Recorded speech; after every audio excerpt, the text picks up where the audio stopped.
proclamations. I guess that wasn't heard. So to the group online, we'll be going here shortly. We've got just more people tonight because of the proclamations than we routinely have. So give us just a couple minutes. We'll be ready to go.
Hey, Dodie, how you doing?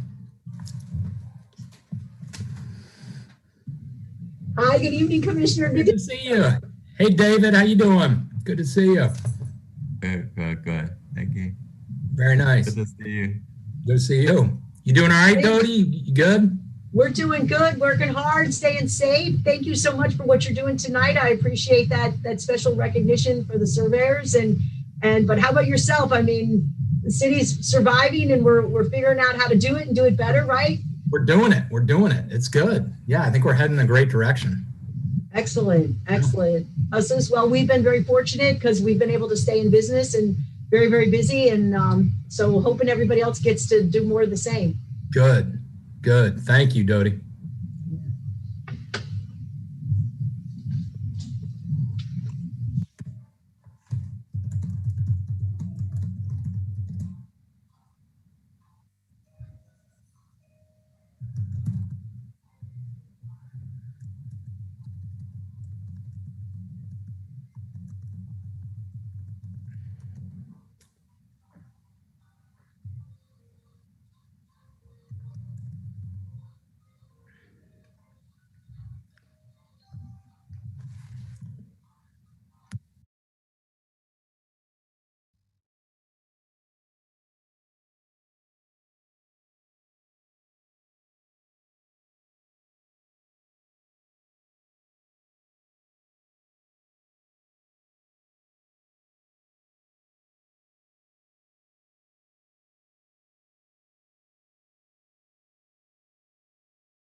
All right.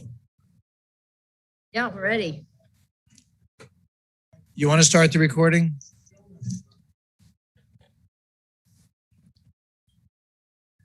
Recording in progress. Good evening, everybody, and welcome to the City Commission meeting of March 16th, 2021. Thank you all for being here tonight. I haven't seen the room this full since a year ago, and I really appreciate all of you who are here, keeping safe and getting through all these pandemic challenges that we faced this past year. For those of you who are here for the first time or are visiting, let me explain a little bit about how our meeting works. We start out with the Pledge of Allegiance, and then we start to go into the calendar, asking whether people have any items they'd like to pull from the agenda. Those are usually what we call consent items. If there's a consent item that you want to talk about that a commissioner has not pulled, then I will let you know at what time you'd be able to speak on that consent agenda item. Otherwise, we would just invite you to wait until that item is separately discussed by the commissioner, and it will be your turn to speak at that time. We used to have invocations, but I guess we've stopped doing invocations, although we do have a couple of pastors here in the room who could certainly oblige us, but we'll consider that for a future meeting. So in the meantime, I would ask all of you to, those of you who are sitting, to please rise and join me in the Pledge of Allegiance. I pledge allegiance to the flag of the United States of America and to the republic for which it stands, one nation, under God, indivisible, liberty and justice for all. Please be seated. Mr. Clerk, would you please call the roll? Commissioner Moritas? Here. Vice Mayor Glassman? Here. Commissioner McKenzie? Here. Commissioner Sorensen? Here. Mayor Trentals? Here. So for those of you who are here in person, thank you. And there are seats available that are set aside for those who are in chambers. But for those of you who are appearing virtually, I just ask if you can please listen to these comments before we begin the meeting. If you wish to speak at any particular time with regard to any of these agenda items, I would ask you to visit bit.ly/virtual CC meetings. Again, that's bit.ly/virtual CC meetings. If you go on that site, you'll be able to sign up to speak, and I will recognize you when the item is called up. Now, to help ensure decorum, we ask that you please abide by the following guidelines. 1, please refrain from any behavior that is disruptive, distractive, profane, or inhibits the meeting in any way. 2, while you're on the phone waiting for your opportunity to speak, please mute the meeting broadcast on whichever way you're watching the meeting, whether it be on FLTV, YouTube, Comcast, or AT&T, and if you're watching simultaneously in order to avoid delays in the broadcast. I will call upon you when it is your turn to speak and also notify you when your time has expired. City staff will automatically add speakers in the listen-only mode, and you will be unmuted to speak when you are recognized. Once you have completed speaking, you will remain muted and either hang up and to exit the meeting, or you can stay connected to listen to the remainder of the meeting. Okay, having said that, at this point, I would ask a member of the commission to please move to accept minutes February 16, 2021. So move. Second? Great. Second. Please call the roll. Commissioner Sorensen? Yes. Commissioner Moritas? Yes. Vice Mayor Glassman? Yes. Commissioner McKenzie? Yes. Mayor Trentals? Yes. Now I'd ask for a motion to approve tonight's minutes and agenda. So move. Mayor? Yes, sir. I think we also had Spelling mistakes, did you? No, we had the meeting minutes of March 2nd that we just skipped over. And I did have a correction on that. That was the joint workshop at 11:30 a.m. That was the same item, but okay, go ahead. I'm sorry, because you said February 16th. Yes. We just passed the meeting minutes on the regular meeting for February 16th. I did not yet get to the March 2nd joint workshop, but go ahead.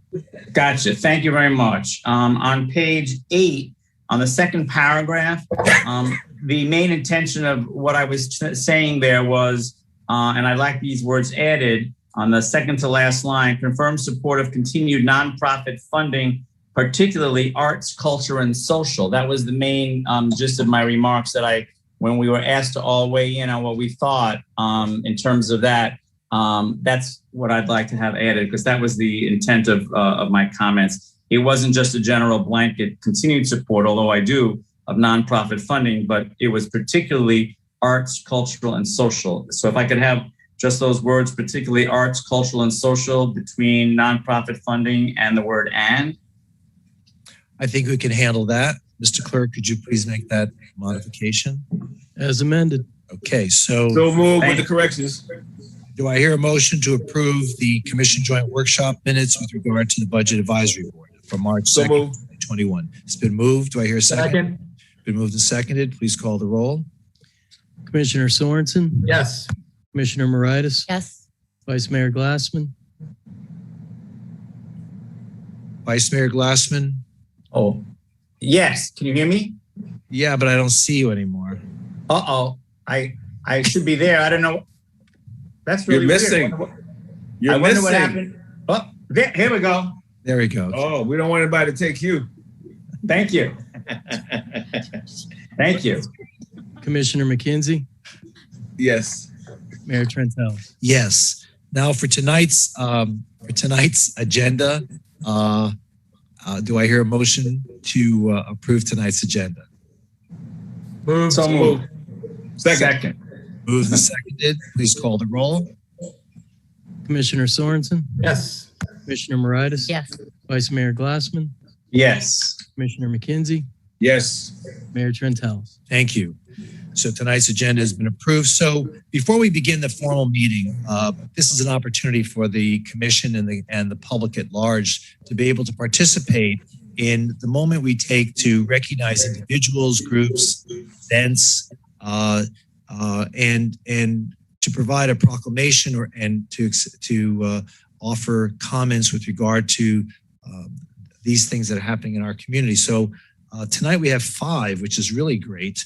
And I feel honored to be able to make the first presentation, which is a proclamation thanking David Chen for his service as Director General for the Taipei Economic and Cultural Office in Miami. Mr. Chen, are you there? Yes.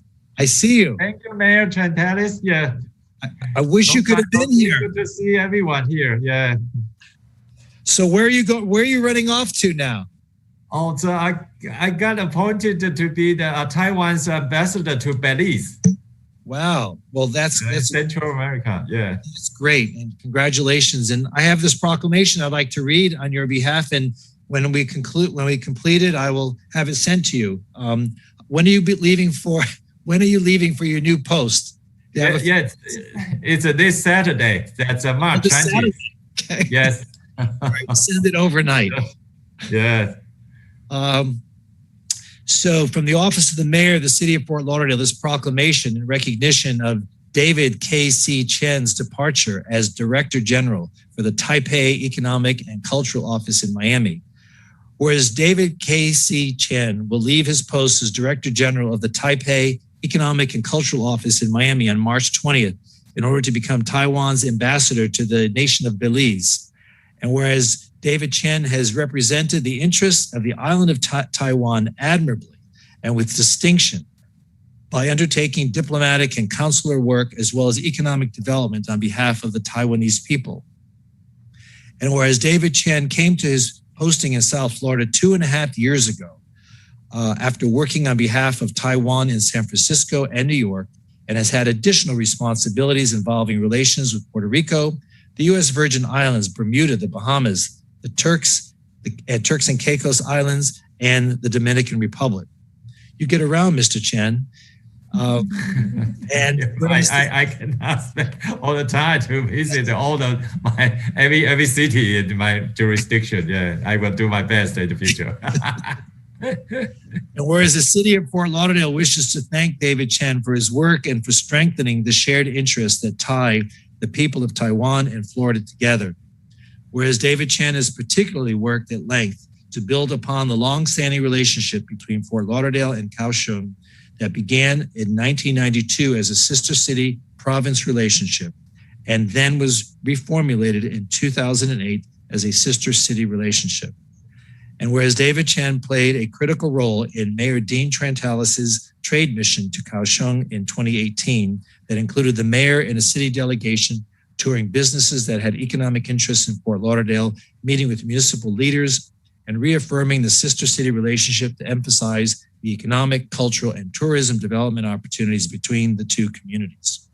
Now, therefore, we as city commissioners of the city of Fort Lauderdale do hereby proclaim March 20th, 2021 as David K.C. Chen Appreciation Day in the city of Fort Lauderdale, and in doing so, recognizes Mr. Chen's service to the people of Fort Lauderdale and Taiwan, dated this March 16th, 2021, signed by myself, Mayor Dean Trantalis. Congratulations, Mr. Chen. Thank you. Thank you so much. Thank you. That's canned applause, by the way. There's nobody here. No, just kidding. Thank you, Mayor Trantalis and all the commissioners and ladies and gentlemen. It's indeed my pleasure to be invited here today. Time flies very fast. It has been almost 3 years since I came to South Florida. Now it's time to say goodbye. At first, on behalf of Taipei Economic Cultural Office in Miami, I would like to extend my sincere appreciation to Mayor Trantalis and all the commissioners and all my good friends in Fort Lauderdale City government for your long-lasting support and friendship. Florida is Taiwan's sister state. Fort Lauderdale is Kaohsiung's sister city in Taiwan. We maintain a very close and very robust relationship and interaction.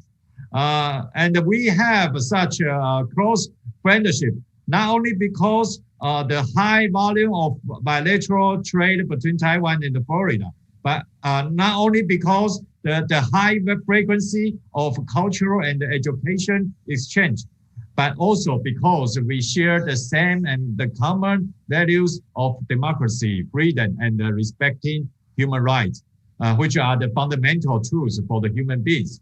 Again, thanks for your recognition for the thanks for the proclamation. This is not only my personal honor, but the honor for my government and all the people of Taiwan. Also, to make Taiwan closer to Florida and Florida closer to Taiwan is always the top priority of my office, of my office missions. My office looks forward to continuing to work with you to further enhance the bilateral relations between Taiwan and Florida, between Taiwan and Fort Lauderdale. Thank you so much. Wish you safe and safety and health. Thank you very much. Thank you. You're very welcome. And you will be sorely missed. We appreciate all the work you did for us. We appreciate the gesture you made a number of months ago in providing us with many hundreds of face masks that were produced in your country. We really thank you for that. It was very kind of you and considerate. And so that you don't forget us, I will be sending. Thank you. I will miss you all. Thank you. I will be sending to you this small token of remembrance so that you can put it on your desk or your bookshelf. Sure. All right. Yeah, I will put it at the embassy of Taiwan's embassy to Belize. Yeah, thank you. Thank you so much. Thank you. Hey, when are we going to visit the new ambassador? Yeah. Look forward to meeting. I said, when are we going to visit the new ambassador? Yeah, in Belize. It's not very far from here. Only 2 hours and 20 minutes. Flight. Yeah, very sure. That's in the neighborhood. Yeah. Thank you. Yeah. Wish you good health, and happiness. Thank you very much. You're very welcome. Bye-bye. Thank you, Mayor. Bye-bye. See you. So next, it is my honor and privilege to be able to recognize tonight the 200th anniversary of Greek Independence Day. And we have a proclamation with regard to that. Former Representative Moraitis, we welcome you to join. Welcome you to join in this recognition. You probably didn't know you were going to be part of this. But also, I'm going to go up to the podium, and I would ask all the members of the Greek and Greek American community to please come up in front here and to help receive this proclamation. Very good, George. What happens? All right.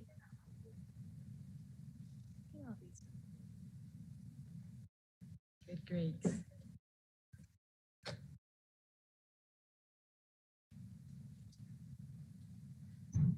So this proclamation that I'll be reading, I have to say that I am very honored and flattered that people from all over the state came tonight to be a part of this presentation.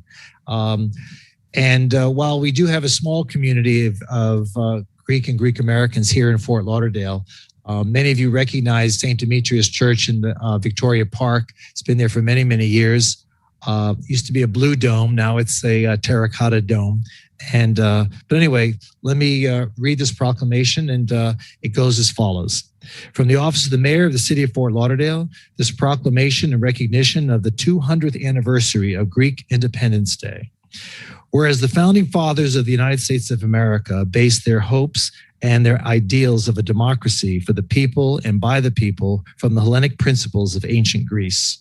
And whereas nearly half a century after America's founding, the Bishop Germanos of Patras raised the flag of the Greek Revolution over the monastery of Agia Lavra in the Peloponnese on March 25th, 1821. Whereas this public act against the Ottoman Empire ignited the war for Greek independence and the fight to return democracy to its global birthplace. And whereas for 8 years, the serene Mediterranean was engulfed in the flames of war as the Greeks were aided by Great Britain, France, and Russia in their strife for freedom.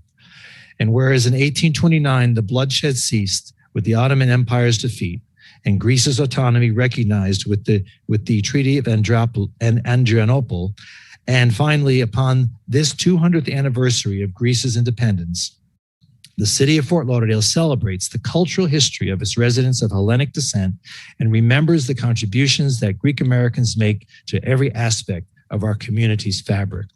Now, therefore, we as city commissioners of the city of Fort Lauderdale do hereby proclaim March 25th, 2021 as the 200th anniversary of Greek Independence Day here in the city of Fort Lauderdale, dated today, March 16th, 2021, signed by myself, Mayor Dean Trantalis. Congratulations and thank you for being here tonight.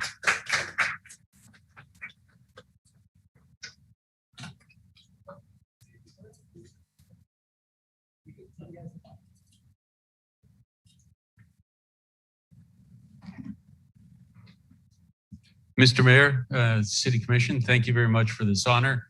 On behalf of the Order of AHEPA, which was founded by Greek Americans for various reasons and to promote the Hellenic ideals in the New World, it is fitting that the United States, which is founded on Greek principles, recognizes the country that in turn the United States helped found, which is the modern Hellenic Republic.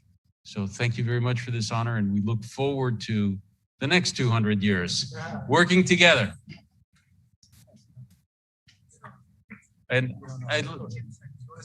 this is the district governor, Mr. James Sirks. You want to say a few words? Well, came down from Orlando. And this is a pretty auspicious occasion for us to be part of this ceremony here and to be recognized as what we do. And we only hope that we can continue on with what we're doing.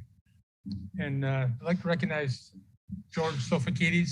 He's the Lieutenant Governor of the Sons of Pericles, which is our junior unit. Mayor Trantalis, I'd just like to say that it is with immense honor and appreciation that you've invited us here today. We greatly appreciate that we can share this great history that we have behind us, and we look forward to the next 100 years. Great. You'll be the only one to be able to appreciate it. You want to say something? Why don't you add a few words? This is Daughters of Judy. Penelope. Judy Pappas, the president of the Ladies Daughters of Penelope, our local chapter. Thank you. Thank you very much. We greatly appreciate this. It means a lot to all of us, and we're looking forward to the next 200 years.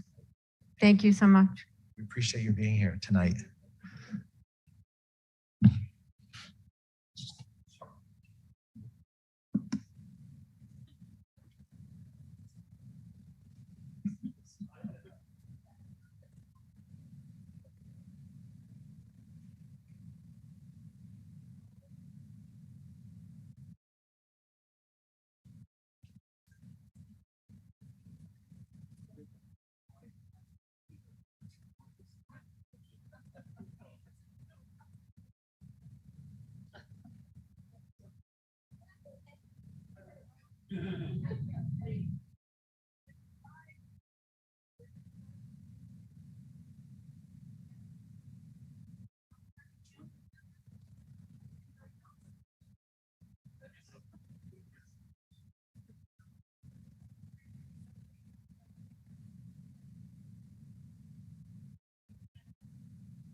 No, actually, my husband is that Maritis down there.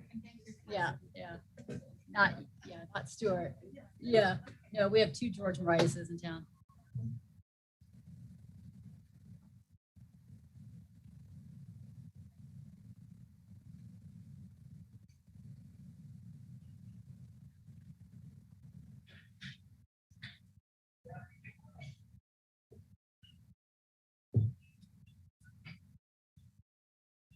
Nice. Okay. Two more. Okay.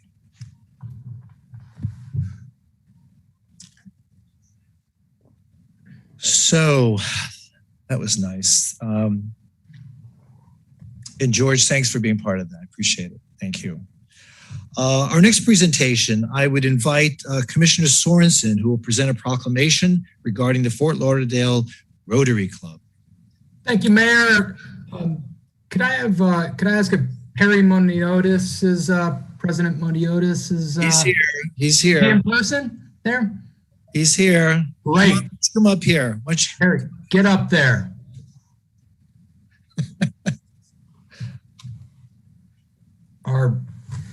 It's an honor, Mayor, celebrating Perry's leadership as president of Rotary Club of Fort Lauderdale, also the club as a whole, which focuses, as every Rotary Club does, of service above self. And it's an honor, Mayor, also to be a member of this club. So, Perry, thank you for all your leadership, and I'd like to read this to you.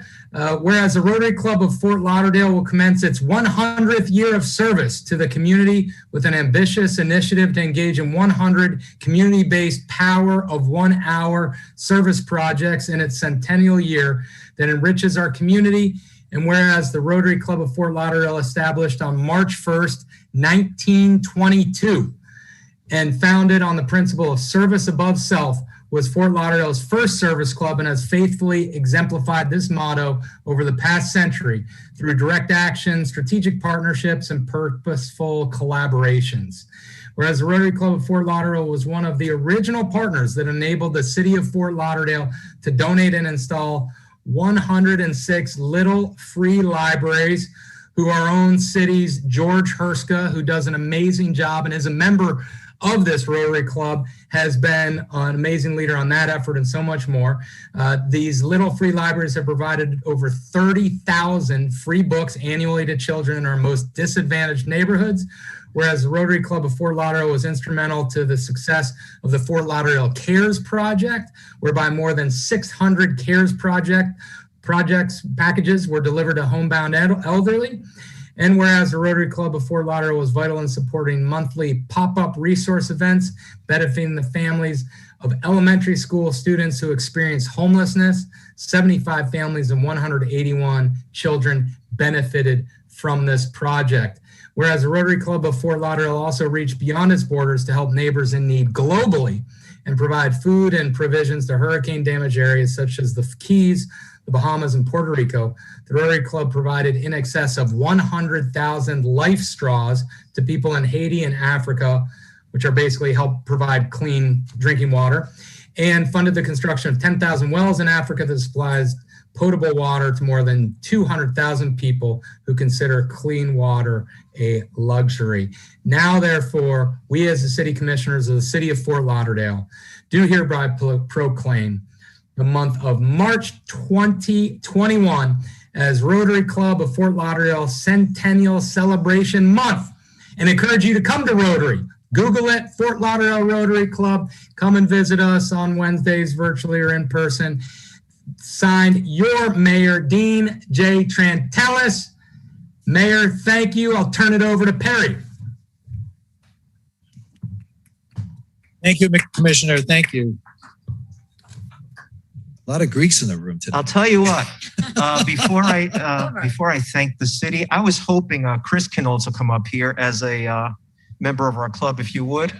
Okay, so first of all, thank you, Mayor Trantellis.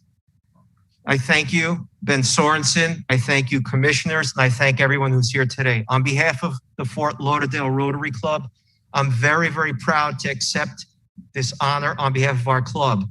It's not just myself or the members that are here today, but actually it's the thousands of members who were part of our club over the last 100 years that brought us to this point and made us reach this point and get this honor bestowed on us. Very, very happy to accept it on behalf of our club, but honestly, it really is more of a global thing over the past generations to bring us up to this point. What I also want to say is it's not only an honor, but it's a privilege to be here. And it's an honor to be able to accept this and to thank the mayor and all the commissioners for the excellent relationship and support that we have from the city itself. Because without that, I don't think we'd be anywhere up to this point that we are. I'd like to say, hopefully, after we're all long and gone, that 100 years from now, my successor and all of your successors are here celebrating the next 100 years of our club. And again, from the bottom of my heart, on behalf of our club, I want to thank you. Really appreciate it.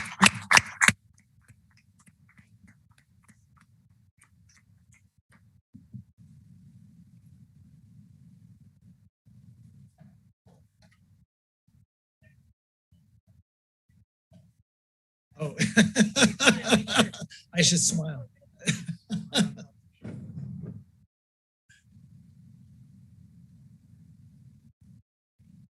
Great. Thank you very much. All right. And I'll be appearing next month at your meeting. Please buy your tickets now. Thank you so much. I appreciate that, Commissioner Sorensen. But Commissioner Sorensen, don't go away. We have another proclamation asking you to present with regard to National Surveyors Week in the city of Fort Lauderdale. Commissioner. Thank you, Mayor. And Dodie Keith, I see you on here virtually. Hey, Dodie, this is, we're presenting this to you and surveyors nationally. So I'd love to read this to you and then give you a little bit of time to share any thoughts. So this is in recognition of National Surveyors Week, March 21st to the 27th, 2021. Whereas National Surveyors Week was established by the National Society of Professional Surveyors as an annual event to raise awareness for the surveying profession and the vital services surveyors provide to the advancement and betterment of human welfare.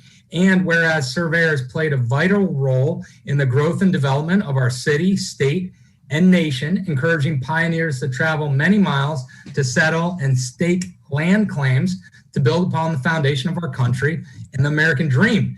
And whereas, it's one of my favorite facts here, 3 U.S. presidents, including George Washington, Thomas Jefferson, Abraham Lincoln, served their fellow colonists as surveyors.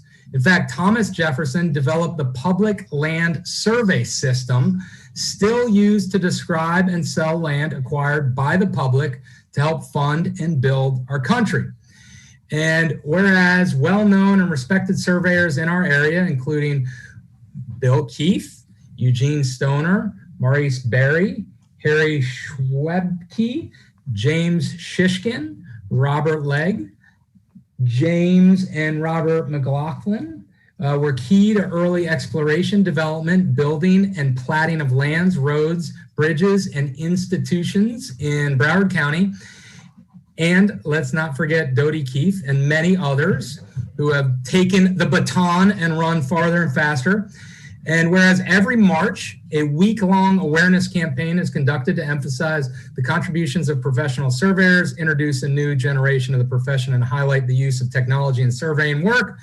And if I could also add, Mayor, that the investment I've experienced of surveyors in our community, investing back in the community like Dodie does for our homeless population, doing amazing work. I'm just so grateful for her and for all of our surveyors. Now, therefore, we as a city commission of the city of Fort Lauderdale do hereby proclaim March 21st to March 27, 2021 as National Surveyors Week in the city of Fort Lauderdale, and encourage everyone to celebrate these outstanding professionals for the innovative work and historical contributions. Signed by our mayor, the people's mayor, Dean J. Trantelis. Thank you, Mayor Dodie. Thank you. Well, thank you so much, Commissioner and Mayor and fellow commissioners. I do have on the call with me tonight Adam Benjamin, which hopefully you can see him on as well. He is a leader and representative, one of our officers with our local Broward County chapter, with our Florida Society of Surveyors and Mappers. And we really appreciate the profession has moved so far and so strong, and our technologies have been so great. But we just appreciate your recognition of our profession and allowing us to continue to do great work in our Fort Lauderdale and the greater Fort Lauderdale area, and helping protect the public on our land values and our property rights. So thank you so much for that recognition. And our state society thanks you. This will be sent out through the state, through the entire state of Florida. And we thank you for the recognition in the city of Fort Lauderdale. Great. Thank you, Dodie. We'll get that proclamation over to you. Unless you're going to Belize, and then we'll have to rush it to you. Okay, our last presentation tonight, I invite Commissioner Moritas, who will present a proclamation regarding Coral Ridge Presbyterian Church and Westminster Academy Day in the city of Fort Lauderdale. Thank you, Mayor. Mayor? Yep. I'm sorry to interrupt, but a moment of personal privilege, please. Okay. Thank you. Just a very brief statement, and thank you for your indulgence, and also to Commissioner Moritas, thank you for your indulgence and guests. But it is important to note that for many in our community, the name of Reverend D. James Kennedy and the Coral Ridge Presbyterian Church still bring forth many bad memories and a lot of hurt and a lot of pain. The wounds are still there. This proclamation makes no mention of the past or present anti-LGBTQ actions of the church, no mention of any apologies if there are any. It is a sanitized and whitewashed history of Dr. Kennedy and the church. It is also troubling that the D. James Kennedy Ministries is still, to this day, listed on the Southern Poverty Law Center's hate groups list, one of only 68 in the entire state of Florida. Fort Lauderdale is a diverse and welcoming city, and it is important to bring these concerns forward. That being said, I do offer congratulations to the church and the school for their positive achievements. Thank you, Mayor, and thank you, Commissioner Moritas. Commissioner, before you begin, can I just say something? Thank you for your comments. And as you know, as many know, this mayor has been an activist in this community for a number of years, trying to advocate on behalf of the LGBT community and trying to ensure their rights and equal rights for everyone. And there's no doubt that the Coral Ridge Presbyterian Church and one of its previous pastors has been a difficult challenge for our community. And to say the least, I stood out there on sidewalks and demonstrated and in front of the convention center as well as their church. in which we protested the types of practices that church engaged in once upon a time. But from the time that I became mayor, and even before that, I decided it was time to build bridges, where before there were none. I've reached out to many segments of my community, including those that are faith-based. Times have changed, and so have their leaders. And every one of them has been eager to bring our communities together. Many of you may not know this, but over the last 3 years, I have been meeting with members of the faith community, including the Coral Ridge Presbyterian Church, as well as many other churches, and as well as faith-based leaders in the LGBT community. We have been together co-hosting small dinner gatherings to exchange ideas and to talk about how we can reach communion together as a community as opposed to fighting each other. So it's time to build the future based on love and not hate. And it's time for those who still harbor resentment to let go of it. I know I have, and I know our community is better off for it. So Mayor, those are wonderful words. And that being said, I wish some of that was in the proclamation, because the proclamation is totally devoid of any of those historical facts or the apologies or the reconciliation that you talk of. But I have been inundated with emails, texts, phone calls the last several days. No one in the LGBTQ community is aware of any of these discussions, this reconciliation, these talks, this outreach. Perhaps that communication could have come before this, or at least a mention of any of that in any of the whereas clauses. People today have still been emailing. I think we've even received them as city commissioners today at our city hall email addresses as well, questioning policies at the school, questioning conversion therapy, questioning support of that, questioning calls for only 3 concerns on the website. And one of them is concerns that people should have voted in November based on their feelings about same-sex marriage. So those issues are still out there, and they're out there strong, Mayor. That's why so many people are questioning this proclamation. That's why so many people want to know, does an LGBTQ student have the availability to attend Westminster Academy and feel safe and feel nurtured? Is that even allowed? Is a straight child allowed to attend Westminster if there are LGBTQ parents, and are they welcome? So there's a lot of questions. I don't want to belabor this. I just want to say that all of those wonderful things you said would be great if only anyone was aware of it, or if anyone had seen a mention of it in the proclamations. But thank you for the words. Okay, so tonight is a teaching moment for all of us.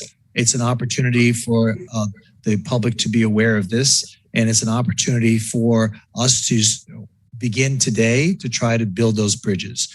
It's not always being able to meet with one another, doing it in a public way. Sometimes we don't always have that opportunity.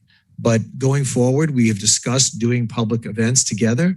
And I think with new leadership, both on this commission as well as in the various churches, we have a lot of good things to look forward to, because this is a community that does appreciate diversity, as you said, and embraces that. And this is all part of that.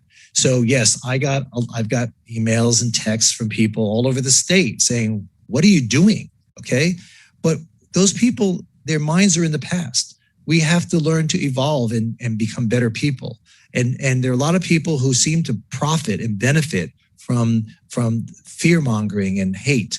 And, we recently experienced that in leadership in this country, and it took us to a dark place. We need to pull ourselves out of that dark place, and we need to look forward and look into the light and see how we can be better people. So I agree. Let's not belabor this, but I do want to say I appreciate the fact that folks from those institutions that we're recognizing tonight are here. And I can tell you that they've reached their hand out to join us, to join everybody in the community, and to make it a better place for everyone that lives in Fort Lauderdale. So, Commissioner. That's wonderful. And I look forward to listening to those sermons at the church and seeing those words on their websites and on their policies for the school and the church. And I think everyone will look forward to seeing everything that you just said on their official documents as part of their statements and sermons. And I too look forward to that. Thank you, Mayor. You're welcome. Whew. Commissioner Moritas. Yes, and thank you, Vice Mayor, for bringing up those points, and Mayor Trantelis for your comments also, and Vice Mayor as the district commissioner, and it was my idea, and to recognize Coral Ridge Presbyterian Church and Westminster Academy for the work they've done in our community. I am a proud member of Coral Ridge Presbyterian Church. I did work at Westminster Academy for a number of years, and both of my daughters graduated from Westminster Academy. But more than that, one of the first men I ever loved was a gay man. My grandfather had 13 children and then lived and came out as a gay gentleman, and I will always love him and value him. It took him 13 children. Took him 13 children, but we appreciate that we're here. But, you know, it was also my gay grandfather who was a Catholic in this area. Once you all know, I grew up here. And he was the one when my parents were neighbors and my mom got pregnant at 15. It was my grandfather who was the one that encouraged my parents to get married at 15 and 16. And he did not want my mom to have an abortion. And so they chose life. I was the first grandchild on that side.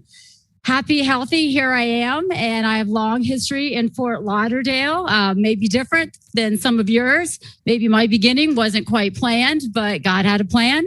So here I am, and I have respected my grandfather. I've loved many other gay men and women, including you, Steve, and you, Dean. And it's a privilege to serve with you. And so today I'm just speaking from a point of love and recognition. I wasn't planning on saying all those things. So yes, now you know my history. There's probably nothing more exciting or that you need to know about me. The rest of my life is kind of pretty boring. I am a double gator. I have a great husband. But besides that, now you all know about me. And I do appreciate our church and our pro-life stance. And that's very important to me as well. Once again, the City Commission is not a partisan body, but if I were to be partisan, I would certainly be pro-life.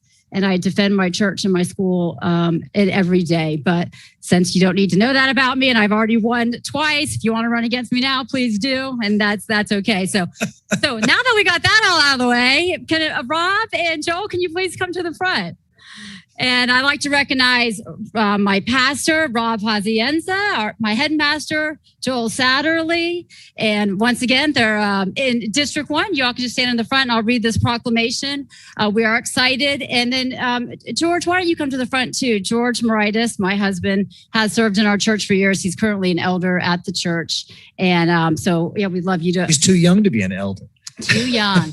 He hit 50 already. Oh. But you know what? You Greeks, you have really dark hair. Look, George's is just as dark as yours, Mayor. One of you is natural. At least the natural dark hair. Yes. We both agree at that too. No. So seriously, thank you all for coming. And it's an honor to recognize you both today. I have two proclamations. I'm going to merge them a little bit, recognizing the church and the school. So from the office of the mayor of the city of Fort Lauderdale, we issued this proclamation in recognition of Coral Ridge Presbyterian Church and Westminster Academy. Whereas Coral Ridge Presbyterian Church is commemorating its 60th anniversary on Sunday, March 21st, and Westminster Academy is celebrating its 50th anniversary as a school, whereas Coral Ridge Presbyterian Church has been equipping gospel-centered, cultural-shaping Christians from generation to generation since it chartered in 1960, whereas Coral Ridge established Westminster Academy, a K-12 school, in 1971 at the Pompano Racetrack, with 21 teachers, 340 students, and 150 covenant families, whereas Westminster Academy's first graduating class in 1973 consisted of 8 students, but serves 856 today, 676 family units, and has 150 faculty and staff members, whereas Westminster Academy has nearly 4,000 alumni who have challenged to be exceptional thinkers, lifelong learners, influential leaders with a biblical worldview for college and life, whereas Westminster Academy is just one of 3 schools in Florida accredited by the Council on Education Standards and Accountability, whereas under the guidance of lead pastors, including current pastor Rob Pazienza, the church has reached hundreds of millions around the world with the gospel of Jesus Christ, whereas the church has greatly impacted the community through outreach via concert series, radio, television, evangelical programs such as Evangelism Explosion, and schools such as Knox Theological Seminary and Westminster Academy. Now, therefore, we, as the city commissioners of the city of Fort Lauderdale, Florida, do hereby recognize Westminster Academy on their golden anniversary, and Coral Ridge Presbyterian Church on their 60th anniversary. We do by congratulate you, signed and dated this day, March 16th, from Mayor D.J. Trantelis. And with that, Rob, yes, thank you. Welcome. Rob, would you like to say a word? Thank you so much for this honor. Commissioner Moritas, Mayor Trantelis, and the commission, we are honored to accept this proclamation. As it's already been mentioned, and even Commissioner Glassman, appreciates your words as well. I think for far too long, the church has been known more for what they've been against than what they've been for. And we look forward to continuing to build those bridges. Our time together has been just a highlight, talking about the one thing that we can come together in is our love for this city of Fort Lauderdale. And you can count on us here at Coral Ridge and Westminster Academy. We all love this city, and we want this to be the best city to live, work, play, raise your family, educate your children. And so we're committed to that. But thank you for this honor, and we love the opportunity to continue to serve our city and the people that live in it.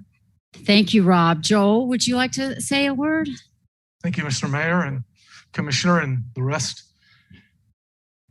When I heard you, Heather, say 1971 at the Pompano racetrack, there's a picture of that in our boardroom to remind all of us of the journey that has happened and those who have gone before. So we look forward to a wonderful future, and we're very, very happy to celebrate 50 years of nearly 4,000 alum that have left this place and gone out all around the world and made significant differences in every field that you can think of. And some have stayed here at home to help make Fort Lauderdale a wonderful place for us to live in that.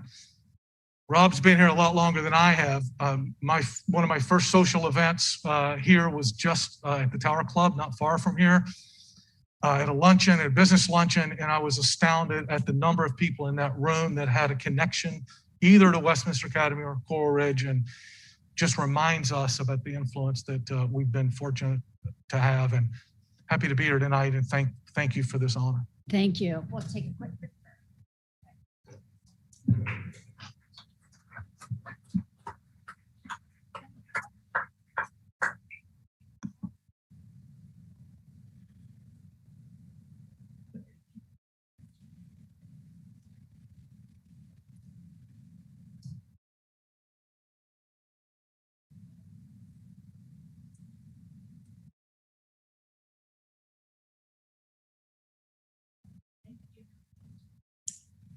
That's it.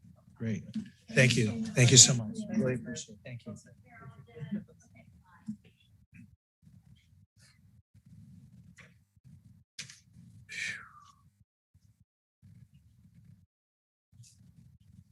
Okay, thank you. That was a full complement of presentations tonight. So at this point, first of all, thank you all for being here, and appreciate everyone's patience. At this point, I would ask any member of the commission if they have any item on the consent agenda that they would like to remove for separate consideration. Commissioner Moritas? No. Commissioner Vice Mayor? Yes, thank you, Mayor. CM1, and just for an amendment to the title. Okay. CM1. Commissioner McKenzie? CR1, I want to pull it in its entirety, and we'll bring it back. Was it CR1, did you say? Yeah, I want to pull it in its entirety. I have some new information I want to share with the city manager and see where we go before we bring it back. Okay. Okay, so we'll just remove that from the agenda then. You want to remove it from the agenda? Remove it from the agenda, I think is what I'm hearing the commissioner say. Okay. Yes, Chris, thank you. Okay.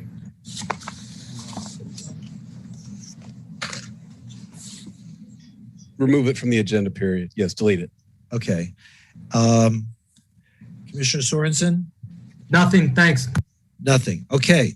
So tonight on the consent agenda, we have just one item that is being asked to be pulled from the list of items, which means that if you're here tonight and have an interest in any of the other consent agenda items, I would invite you now to speak with regard to that item, and you would have 3 minutes in which to do so. Is there someone from the public who is here to speak on any? There is, okay. Which item is it that you're looking to speak on? CP3, okay. I see there are a number of people who have signed up to speak on that. Okay, before you do that, once you set up, I guess you got a bunch of stuff. You got a couple of things. I'm just going to ask then if we could, why don't we vote on the other consent agenda items that are not pulled? That would be CM1 as CP3, so that those that are here with regard to the rest of the agenda items could leave if they want to, instead of having to stay here. So do I hear a motion to approve the consent agenda except for CM1 and CP3? So moved. Second. Moved and seconded. Please call the roll. Commissioner Sorensen, Yes. Commissioner Moritas, Yes. Vice Mayor Glassman, Yes. Commissioner McKenzie, Yes. Mayor Trentalis. Yes, and those consent agenda items are now approved, and anyone who is here or has been listening virtually, you no longer have to participate in the meeting. You realize you only have like 3 minutes each, right? Daniel Millian. Mr. Mayor, before we get to that CP3, based upon the presentation, staff's going to recommend or make the request that we're allowed to present first. When you get to CP3, I'd like to make the request that staff make their presentation first. Okay, that's fine. So while we're there setting up, maybe we can go about talking about CM1. Vice Mayor? Yes. Thank you, Mayor. It's actually just a technicality on the title, but I believe that event should be listed as Commission District 4 and not Commission District 2.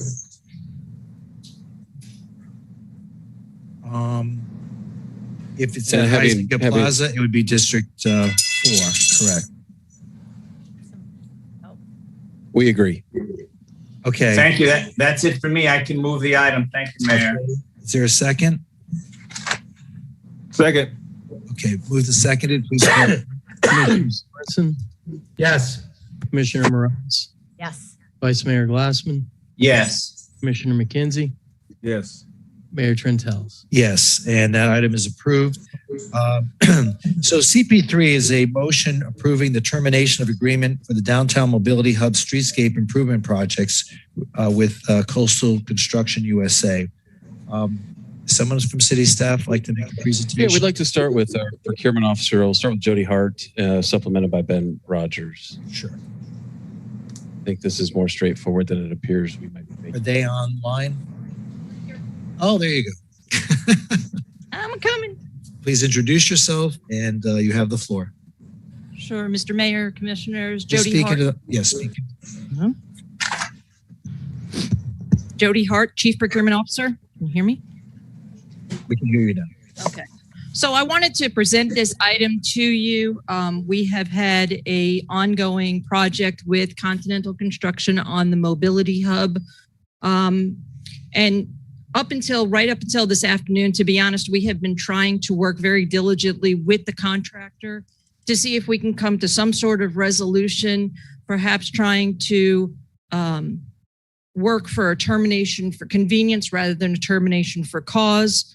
And then also trying to see if there's any way that we can defer the item in an effort to be able to come to some sort of work things out. Yeah, we really were trying to do so. Unfortunately, the city is up against a deadline that we have. This particular project is being funded by an MPO that we have with Broward County. And this work needs to be completed by April 23rd in order for us to satisfy that MPO. So unfortunately, the ability to move on, if we were to wait until the next commission meeting, we would not be able to then terminate the contract and be able to engage in with continuing contracts or with city staff to be able to complete the work that needs to be done. So, there's always two perspectives that go on with any particular termination. And I know that the contractor has worked very, very hard, especially in the last few months of this particular contract, to try to get to a point of completion. but I don't want to look at a tiny little piece of the contract and try to make a determination off of that. So I wanted to point out some of the things that have gone on throughout the term of the contract to kind of give you a foundation to work from. So this particular contract was given a notice to proceed on November 25th of 2019. Is expected to have a 316-day completion. And it was up until when the notice of stop work went was 472 days. So we have significant time invested into this project.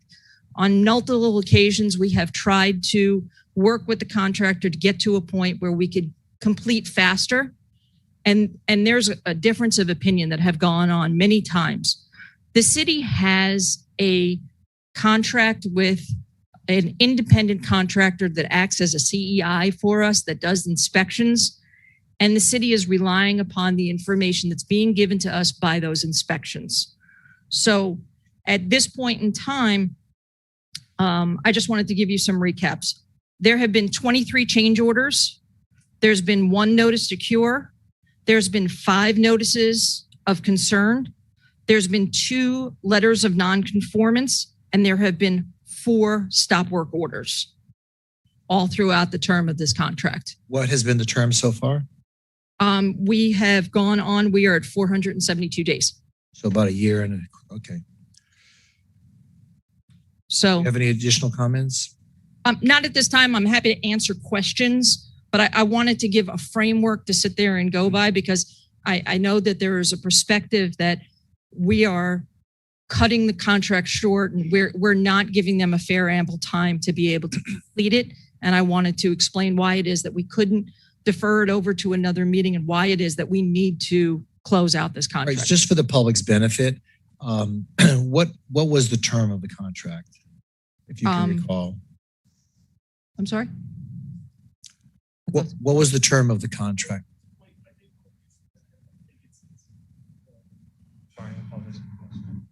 Can you identify yourself? Of course. My name is Daniel Malik. That's a question for our procurement officer. That's a question for staff. No, it was originally anticipated that it would be 316 days. We did add 14 days to the contract to assist. We also put some other concessions in place, such as allowing the contractor to work on multiple phases concurrently to speed up the process to complete it, and allowing them to work on weekends in order to move up the schedule. So it's 316 days and we had them work over 400 days? 472. Okay. And just for the public's benefit, again, could you just give me a quick snapshot of what the purpose of this contract was for? What's the mobility hub supposed to accomplish? I'd rather let, where are you? Yeah, the details of the scope itself, I'd rather leave. Okay. Ben, if you could just give us just a summary of what the contract was supposed to accomplish. Absolutely. Good evening, Mayor and Commission. Ben Rogers, Transportation Mobility. So the Mobility Hub is an FTA grant that was funded through the MPO. It's right over here right next to City Hall. It's really to connect all different types of transit and multimodal connections into a single area. And so the scope was to develop and really reimagine the area, make it more pedestrian friendly, safe connections, landscaping, some benches, things like that. And so as Jody has indicated, we've worked with the contractor at length. The contract was supposed to be up in November of 2020, and we've been working with them since to close out the contract. Okay, thank you. Anyone from the commission have any questions of Jody or Ben before we allow the Continental Construction to speak on their behalf? Okay, so we have Daniel. I have 3 people signed up to speak. Daniel Millian, Luis Konski, and Jose Gomez. So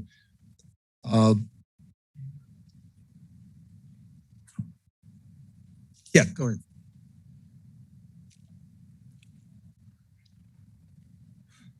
Good evening. Good evening. Daniel Milian on behalf of Continental Construction. Thank you for having us here today. I'm here also with my colleagues, Anna Tovar, Louis Konski, and also with one of the representatives of Continental Construction, Jose Gomez. Now, one of the things, oh, I can take this off, correct? Yeah. Okay. Okay, of course. So what they've now presented to you is kind of a half truth. And that's one of the issues we're having here. We have a lot of information that has not been presented to the commission. And so, for example, one of the first things that, that they have not provided to you is the actual termination or the stop work order that she just presented or stated. And the reason is that they went ahead and did an inspection on March 10th. And then the very next day after they gave what would be a few days left of completing this project is when they did a stop order. Now, in this stop order, if we can go ahead and provide all the binders, I'd like to go ahead and put that on for the record if possible. On section number 3, it'll provide what is the letter that was provided to us, correct? And in that letter, it doesn't really say what the deficiencies are, but it does explain or put photographs of what they're claiming is the status of the job site as you see it today. And if I may, and that's why I have the boards up right now, this is what they've presented to us as the reason for not being complete and the actual job site status as you see it today. So this is one of the reasons why we want to go ahead, and there's several. Hold on, if I may, it's kind of difficult. I'd like to go ahead and go around if it's possible. Be able to read this? No. Yeah, you got a microphone. We understand. My name is Louis Konsky, Danny Milian. Okay, wait, this is not how this happens. Everybody has 3 minutes. And that's fine. Thank and you. so this is what I'd like to go ahead and show. This is the only thing that they have presented to us as a reason as to why they are terminating or asking us to stop work. This is right now what they have presented to us and what really is to the commission. And this is the actual status of that item today. And we can go on. And that's why we have these. And that's why we'd like to have an opportunity to present so we can show you all the statuses of the actual job site. Now, one of the issues that we have is that since we have all this information that we've attempted to provide, we've presented to all members, to the clerk, to the city attorney, so that they can see this is the actual site. And so the other issues that we have is that they have given us absolutely improper notice. So we have asked for 15 days notice as provided for the contract, and they have not done so. So let me just see, so you're showing us before and after pictures. We're showing what is actually current today and what they presented to us as the reason for termination. This is what they present. This is the actual status. So what is being presented to the commission is not necessarily the current situation. Okay, could you identify yourself? Sure. My name is Louis Konsky. I'm with Fowler Wright, and I'm here on behalf of Continental. Okay, so you're saying, I'm not quite understanding. So what looks like a finished product versus what looks like it's under construction? Exactly. What is under construction is what was part of the letter that is being shown to the commission as being the stop work. This is the actual situation. So unfortunately, I don't know how this mistake was made, but it gives the misimpression that we have a half-built program, and we don't. It's fully built. There may be some slight details which we requested if we would be able to make changes to, and we were told stop work. We are not going to allow you, even though it's going to take 3 or 4 days to resolve them. And that's the situation. That's why we would like the commission to delay this consideration. We found out about this hearing, which was supposed to be on the consent agenda, on Sunday. We were not told that there was going to be this commission meeting. We were not told that this was going to be in the consent agenda. Okay, so Dodi, how would you respond to that? Or Ben? Wait. As Jody's getting ready to speak, Mr. Mayor, let me just remind everybody that there was no hearing scheduled for today. This is simply a procurement action that's brought forward. Right. Jody. Okay, so the perception that there was no notice given is a false perception. And actually, if you ask the gentleman over there who was in the meeting, there was a meeting held with Mr. Rogers, myself, the outside consultant that we have, and the project manager, as well as the president of Continental on February 15th, that let them know that because we are having difficulties in getting across the finish line with this project and our need to close out the project, that we need to know from Continental how long it will take for them to complete the project. They just indicated take 3 or 4 days. No. On February 15th, we were told it would take a week. Okay. We said, okay, things come up, unexpected circumstances, whatever it may be. We will give you 3 weeks, which is greater than the 15 days of notice of termination to cancel that's in the contract. And we said, we will draw a line in the sand on March 10th, end of business. We will proceed with an item to commission on March 16th to terminate for cause. If everything is complete by close of business on March 10th, we will pull the item. Otherwise, we will proceed going forward. Okay. That is why they're claiming that we did not give notice. We actually gave greater notice. Okay. So gentlemen, how do you respond to that? Well, it's very simple. They asked us to have a project done by the 10th, and we actually have complied. We're complete. Now, they did a separate, and this is from a punch list from back in January. We went ahead and completed, and they had the inspector come back on March 10th, which is exactly what they're trying to claim, and didn't give us what is very, very minor revisions to be made until 3:44 p.m., which the deadline was 5 p.m., even though we had been asking for an inspection for several days. So what is left to do, and we also have photographs of that to present as well, are minor things with regards to signage and marking. And that's it. Well, I just think it sounds to me like staff is just trying to bring closure to this process. And you asked for a week, they gave you 3, it still wasn't done. Yeah. And so we just want to bring closure to this. So how is that going to happen? But this is not going to bring closure, assuming that there are the problems that they raise, which are frankly, most of them are not problems. I don't see that. They're not describing them as problems. They just want to wrap it up. And we're willing to do so. Well, we told them. But you said to them, it would take a week. We were given a stop order. We can't complete it when we're told to get off the job. Were you given a stop order after a week or after 3 weeks? We were given a stop order on the 10th. Mr. Mayor, my understanding was that there were also performance issues, and I don't know if Mr. Rogers can speak to that, but there are performance issues. It's not just about finishing the project. We've had consistent problems with this company. But we've already addressed I was addressing the director of transportation. I apologize. Ben, were there quality control problems? Yeah, yes, Mayor. We have issues with some of the work that was performed. Our CEI is actually on the Zoom if you want to know that detailed list. I can rattle off a few. I believe there's about 50 tons of asphalt that we did not accept yet, that we are the mine that we're going to have to mill and repave. And that's part of the reasons that we brought this forward on this date, was that the city has time to perform those actions before our agreement with the Broward MPO expires. If I may, at this point, they've provided substantial completion. They've actually given us completion on almost every single item. The only thing, which is what is concerning with regards to what they've shown us, the only thing pending is literally the markings and signage, which we have done. And we believe that we're within FDOT tolerances, which is even one of the emails that they provide that, well, if it's within FDOT tolerances, then it should be fine. But they haven't even gotten back to us regarding that. So they keep moving the line on us.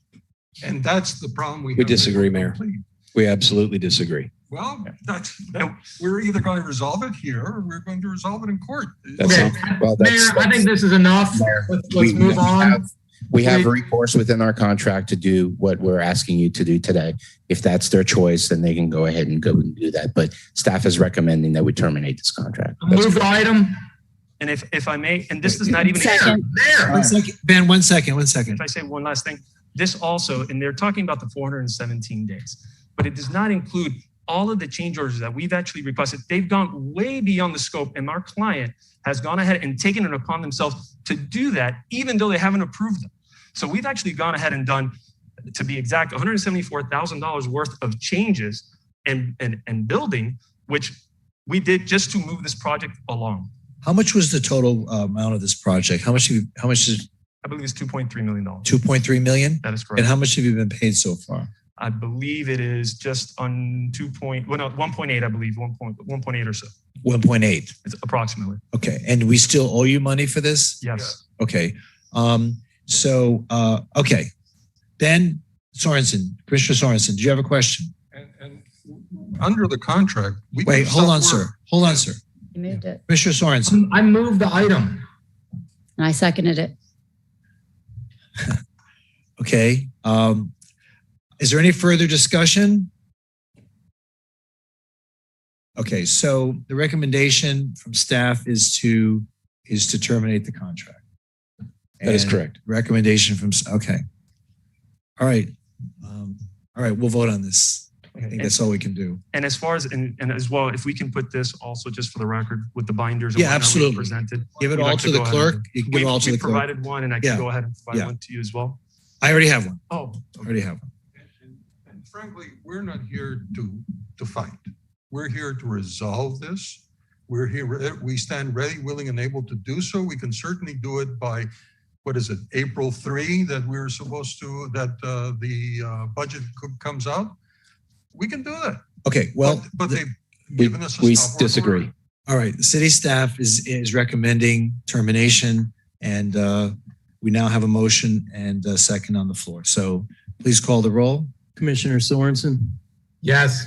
Commissioner Moritas, Yes. Vice Mayor Glassman, Yes. Commissioner McKenzie,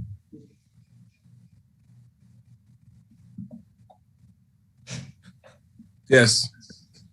Mayor Trentels. Yes. And if you can work things out still, I encourage you, but it just seems like we've given you every chance according to our city staff. Not Right. you.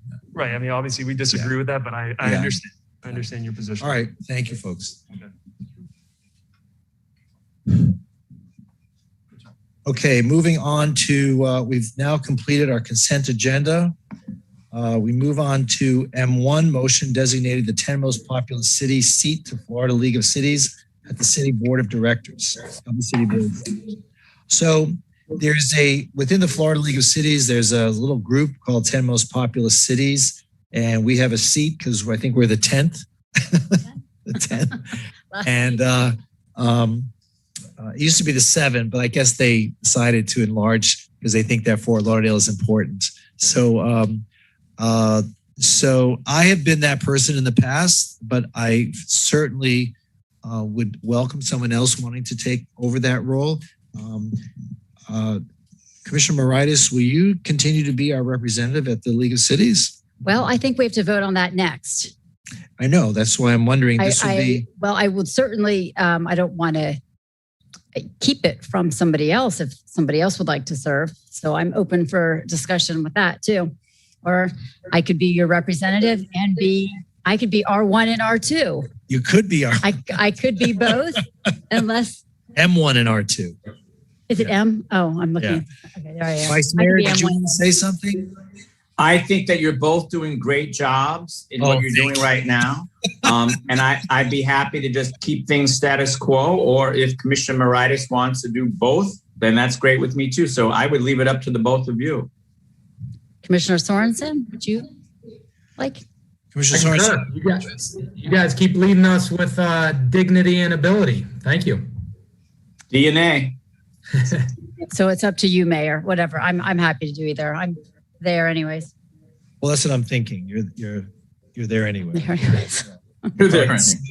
Do we hear a motion to designate Commissioner and soon to be Vice Mayor Moritas as our designee on the seat of the 10 most popular cities in Florida League of Cities Board of Directors? So moved. Second. Second. Do I hear a second? Second. Second. Okay. Please call the roll. Commissioner Sorensen, Yes. Commissioner Moritas, Yes. Vice Mayor Glassman, Yes. Commissioner McKenzie, Yes. Mayor Trentels. Yes. Thank you, Commissioner Moritas. M2, motion approving fiscal year 2021 Beach Business Improvement District Grant Participation Agreement with A&R Enterprises of South Florida, Florida, Inc. $107,500. Do I hear a motion?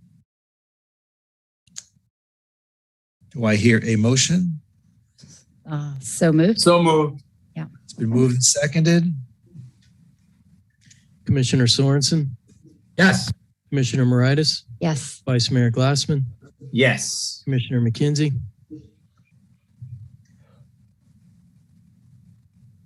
Commissioner McKenzie. Yes. Mayor Trentalis. Yes. So just a quick question. It seems like they're doing a lot of things on the Las Olas Oceanside Park. Has anyone had a chance to go participate in any of these from the commission? I've gone to the market, Mayor. You have? Yeah. Yeah, you know, they're doing very well. They're getting thousands of people for all the activities. The yoga class is really full. The site has been really nicely activated. All right, good. Yeah, I keep threatening to go to that yoga class. Go to yoga. It's amazing. Our girls were kind of following along. It's packed out there, Mayor. It's awesome. That's Yes. good. All right, great. Great to hear that. Quiet. M3, motion approving fiscal year 2021 Business Improvement District funding and promotional campaign agreement with Aqua Marketing and Communications. Any questions? If there are none, do I hear a motion? So moved. Moved. Do I hear a second? Second. Please call the roll. Commissioner Sorensen, Yes. Commissioner Moritas, Yes. Vice Mayor Glassman, Yes. Commissioner McKenzie, Yes. Mayor Trentalis. Yes, and M3 is approved. R1, appointment of board and committee members. Please read the names. Mayor Commissioners, for the April 6th resolution, some names brought forward for Board of Adjustment, which is a consensus appointed board. Commissioner Sorensen has nominated Shelley Eichner and Blaise McGinley and Michael Lambrechts. And I believe all three are of who I just mentioned are all alternates. And Commissioner Sorensen has also brought forward Howard Elfman to fill. There's going to be a vacancy in May. Carrie Villanueva and has recommended Howard Elfman to fill that vacancy, which will be a full member vacancy. This is Board of Adjustment? Yes, and there's the three alternates as well that are being brought forward to be reappointed tonight as well. So there's the full board member vacancy. There's three current alternates that are all being brought forward for reappointment. And then Mr. Elfman is being brought forward to be appointed in the full vacancy seat. For nuisance abatement consensus, also brought forward by Commissioner Sorensen, John Foreman, Robert Panoff, and then reinstatement for Central City Redevelopment Board, Vice Mayor Glassman, Loxame Lawani. And then for tonight's resolution, Affordable Housing Advisory Committee, Margie Northard, nominated by Mayor Trentalis, Cemetery System Board of Trustees, Michael Watson, nominated by Commissioner Moritas, Patricia Zeiler, nominated by Vice Mayor Glassman, Community Services Board, Marisol Simon, nominated by Commissioner Moritas, Education Advisory Board, Lillian Small, nominated by Commissioner McKenzie, Michelle Knapp, nominated by Mayor Trentalis, Fire Rescue Facilities Bond Issue Blue Ribbon Committee, Don Larson, nominated by Commissioner Moritas, Ray Detman, nominated by Mayor Trentalis, Housing Authority, Nicholas Trinakis, nominated by Mayor Trentalis, Insurance Advisory Board, David Cooley, nominated by Commissioner Moritas. Marine Advisory Board, Roseanne Lavelle, nominated by Commissioner Moritas. And Kitty McGowan and Noel Norvell, both nominated by Commissioner Sorensen. And Deidre Bowling Lewis, nominated by Mayor Trentalis. Northwest Progresso Flagler Heights Redevelopment Board, Matthew Habibi, nominated by Commissioner Sorensen.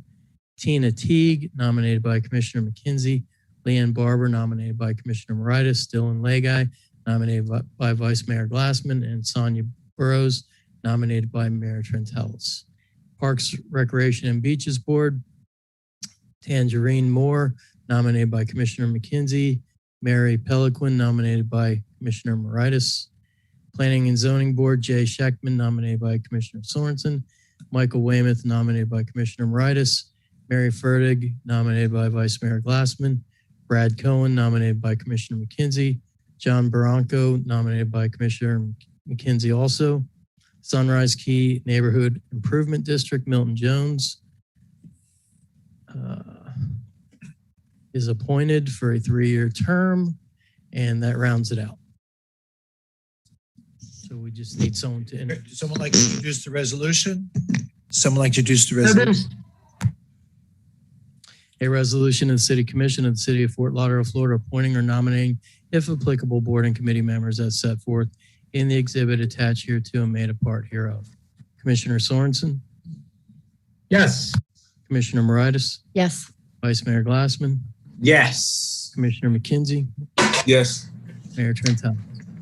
Yes. And the resolution is now approved.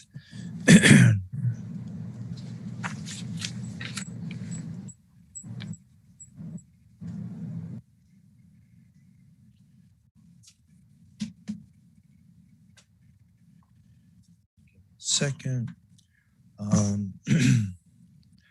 Okay, R2. Oh, this is Commissioner Moritas' favorite. R2, appointment of director, alternate, second alternate to Broward League of Cities Board of Directors. I would nominate Commissioner Moritas as director. Who would like to be an alternate? Second.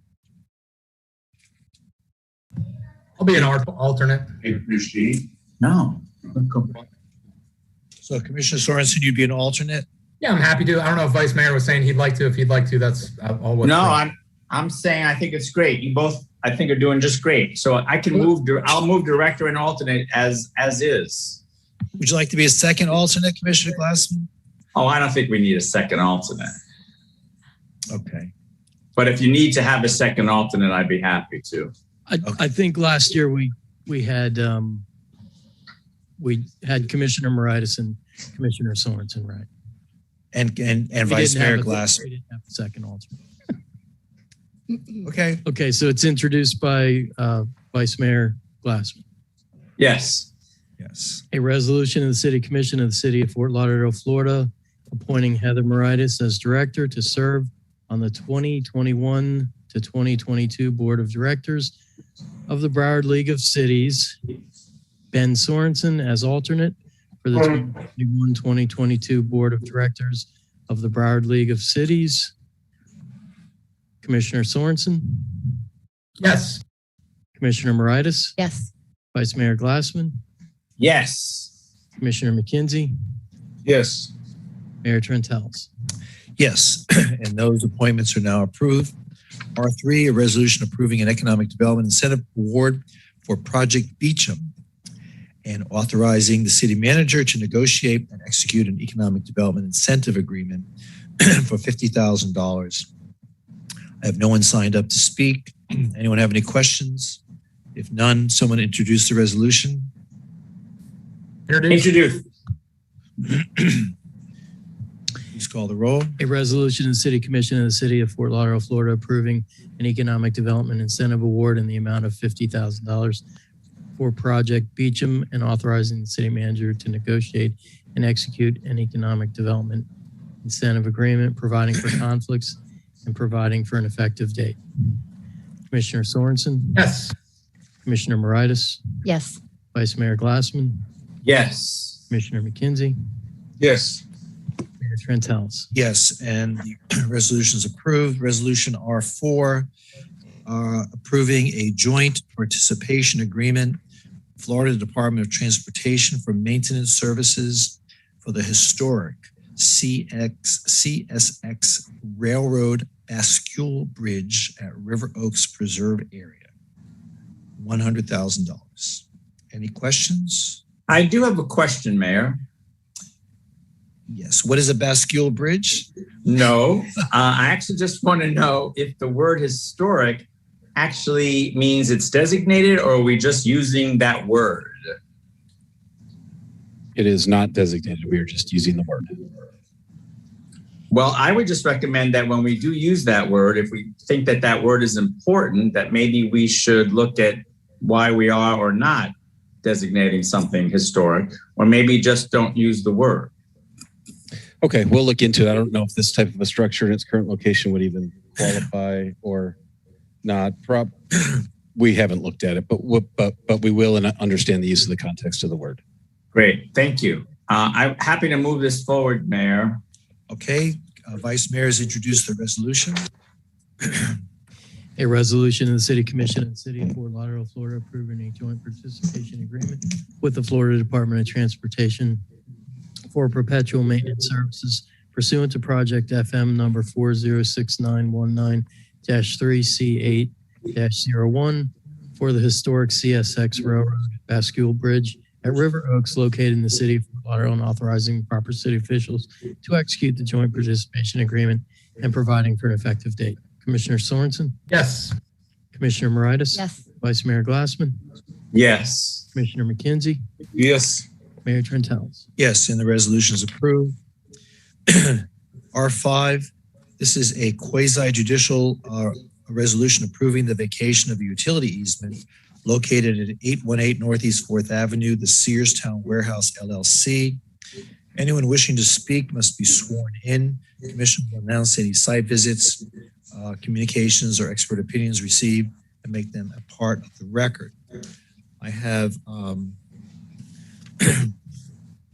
a couple people signed up to speak, but only to answer questions. Commissioner Moritas, do you have any disclosures? I don't think so. What are yours? Do you have any? I'm trying to think. I have an R3 vacation. Who's the attorney on this? Is that a yes or a no? It's Commissioner Moritas. Yes. It looks like it's Stephanie Toothaker. Is it Stephanie? August 8th was my meeting with her, August 8th, 2020. I don't think so. Okay. Vice Mayor?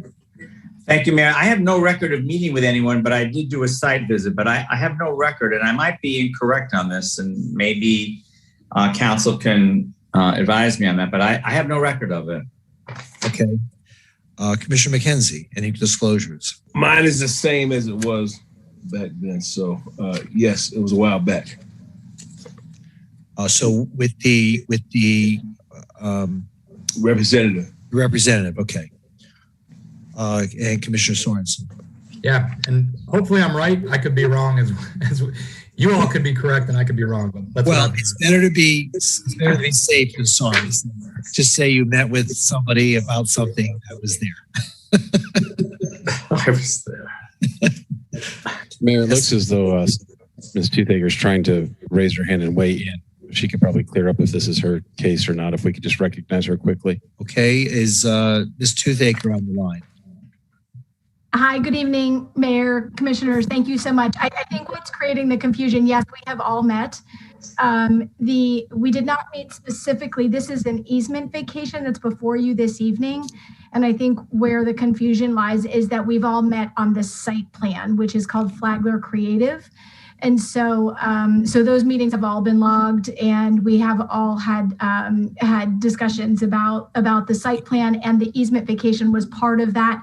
But this evening, it's before you only as an easement vacation.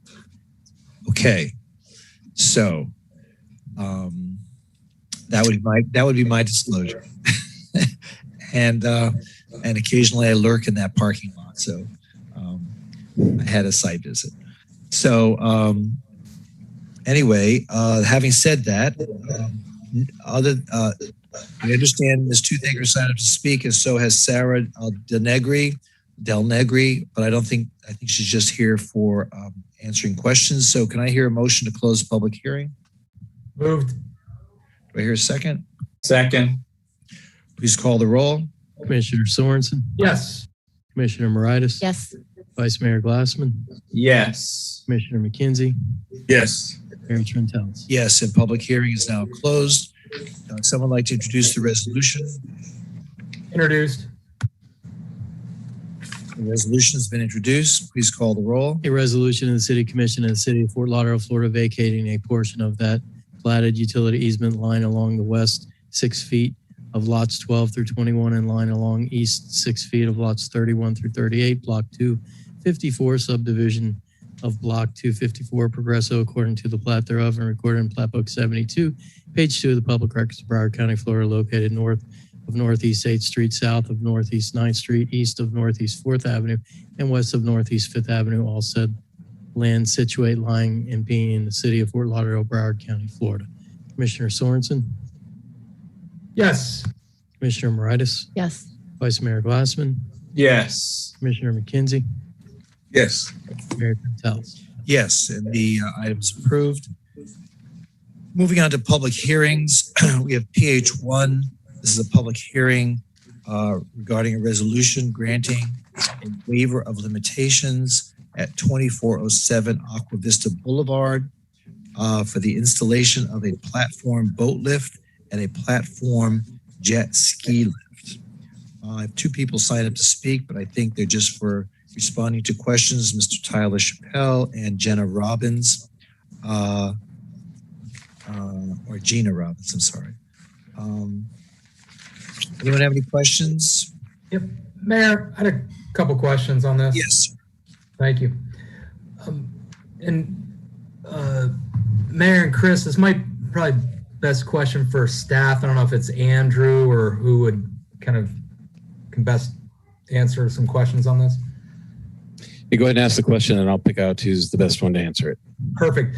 So wanted to just better understand the notification process for neighbors. I think it's like within 300 feet or something. I'd like to understand that a little bit more. So that's a good question. Is that, maybe that's an Anthony question as it relates to the ULDR?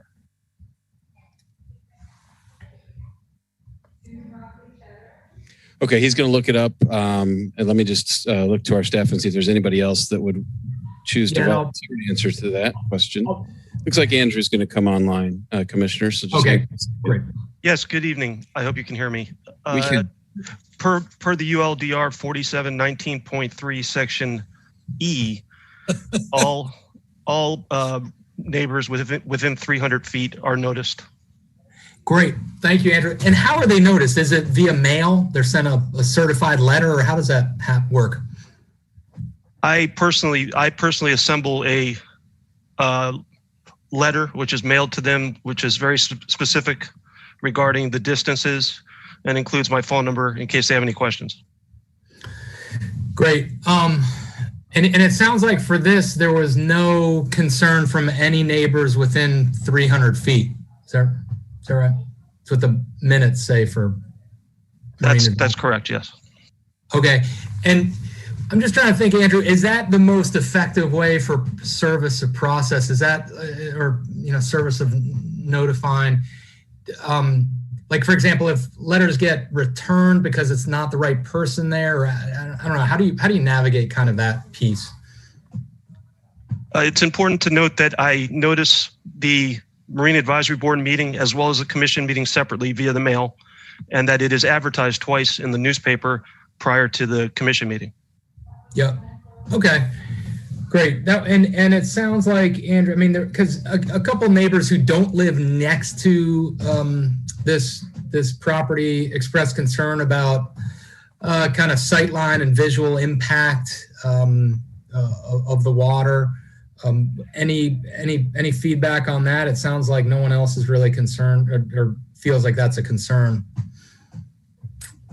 Well, so that's a good question. Like, how high does this lift have to go to be considered, like, to make sure that it's shielded from any any storms and things like that. I mean, how high up in the air does this have to go? Because neighbors next door have, instead of looking at the water view, they're looking at a piece of machinery. And I think that's the concern, right, Ben? Yeah. Mm-hmm. And why is it 34 feet? How big is this jet ski? Is this a cigarette boat? I mean, if I may, Mr. Mayor, this is Tyler Chappelle. Yes, Tyler. Yes, to answer both questions, the distance, the 34 feet, is for a center console vessel that's moored perpendicular on a no profile lift, which is similar to the neighbor directly to the west of this property. Also has the exact same type of lift and center console. And so the neighbor is proposing a very similar structure. And then the jet ski lift is a smaller lift. It's not the 34 feet that is adjacent. Okay, so it's for a boat lift. The jet ski lift is within the 34 feet as well. That's correct. But to answer my other question, why? I mean, is there a certain can going forward? Is it possible that the height that these boats are lifted out of the water can be done in such a way so that it don't obscure the visual the vista that people who live on the water pay so much money to live on the water for? Yes. So the no profile lifts, the great thing about them are they don't have the guide poles and posts that you normally see on like an elevator lift. It's like a flat surface. And so when it comes up, it's flush with the seawall and dock. So it acts as if it's part of the dock. So it looks flush with the adjacent structure. And that enables the owner to be able to walk around the vessel, clean the bottom and the sides, and walk around as if it's a dock underneath. Okay. Okay. Any other Mayor, that helps. Yeah, I just want to better understand that. So I'm good. I'll move it. Any other questions? Okay, there being none, do we have to move to close public hearing? Okay. Do I hear a motion to close public hearing? Moved. It's been moved. Do I hear a second? Second. Been moved and seconded. Please call the roll. Commissioner Sorensen? Yes. Commissioner Moritas? Yes. Vice Mayor Glassman? Yes. Commissioner McKenzie? Yes. Mayor Trentalis? Yes, the public hearing is now closed on PH1. Someone would like to introduce the resolution?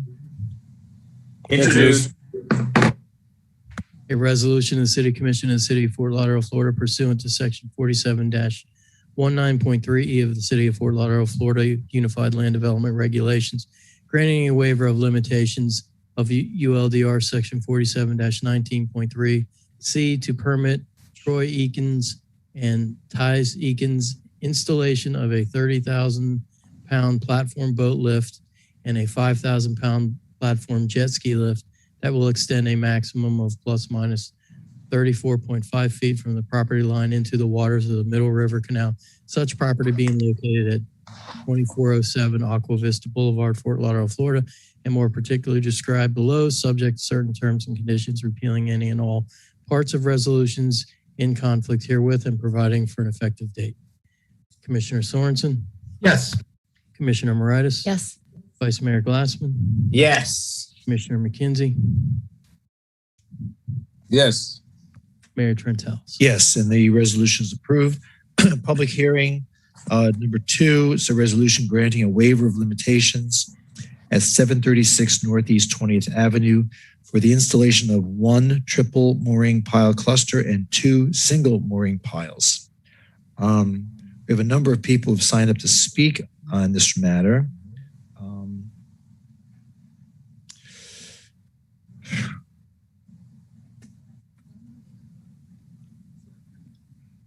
Let's see. Commissioner, Vice Mayor, do you have any, this is in your district, do you have any thoughts on this? Has this been a controversial matter? Well, you know, this goes back a few years, Mayor. There's always been the discussion on Northeast 20th Avenue about residential versus commercial and how so much of that street now is being, you know, taken over by folks that really you know, like for the example, this particular site, it's a rather an older house. It's not that it's so much going to be lived in, but now you'll have 2 multi-million-dollar yachts, 100 feet plus each to be docked there.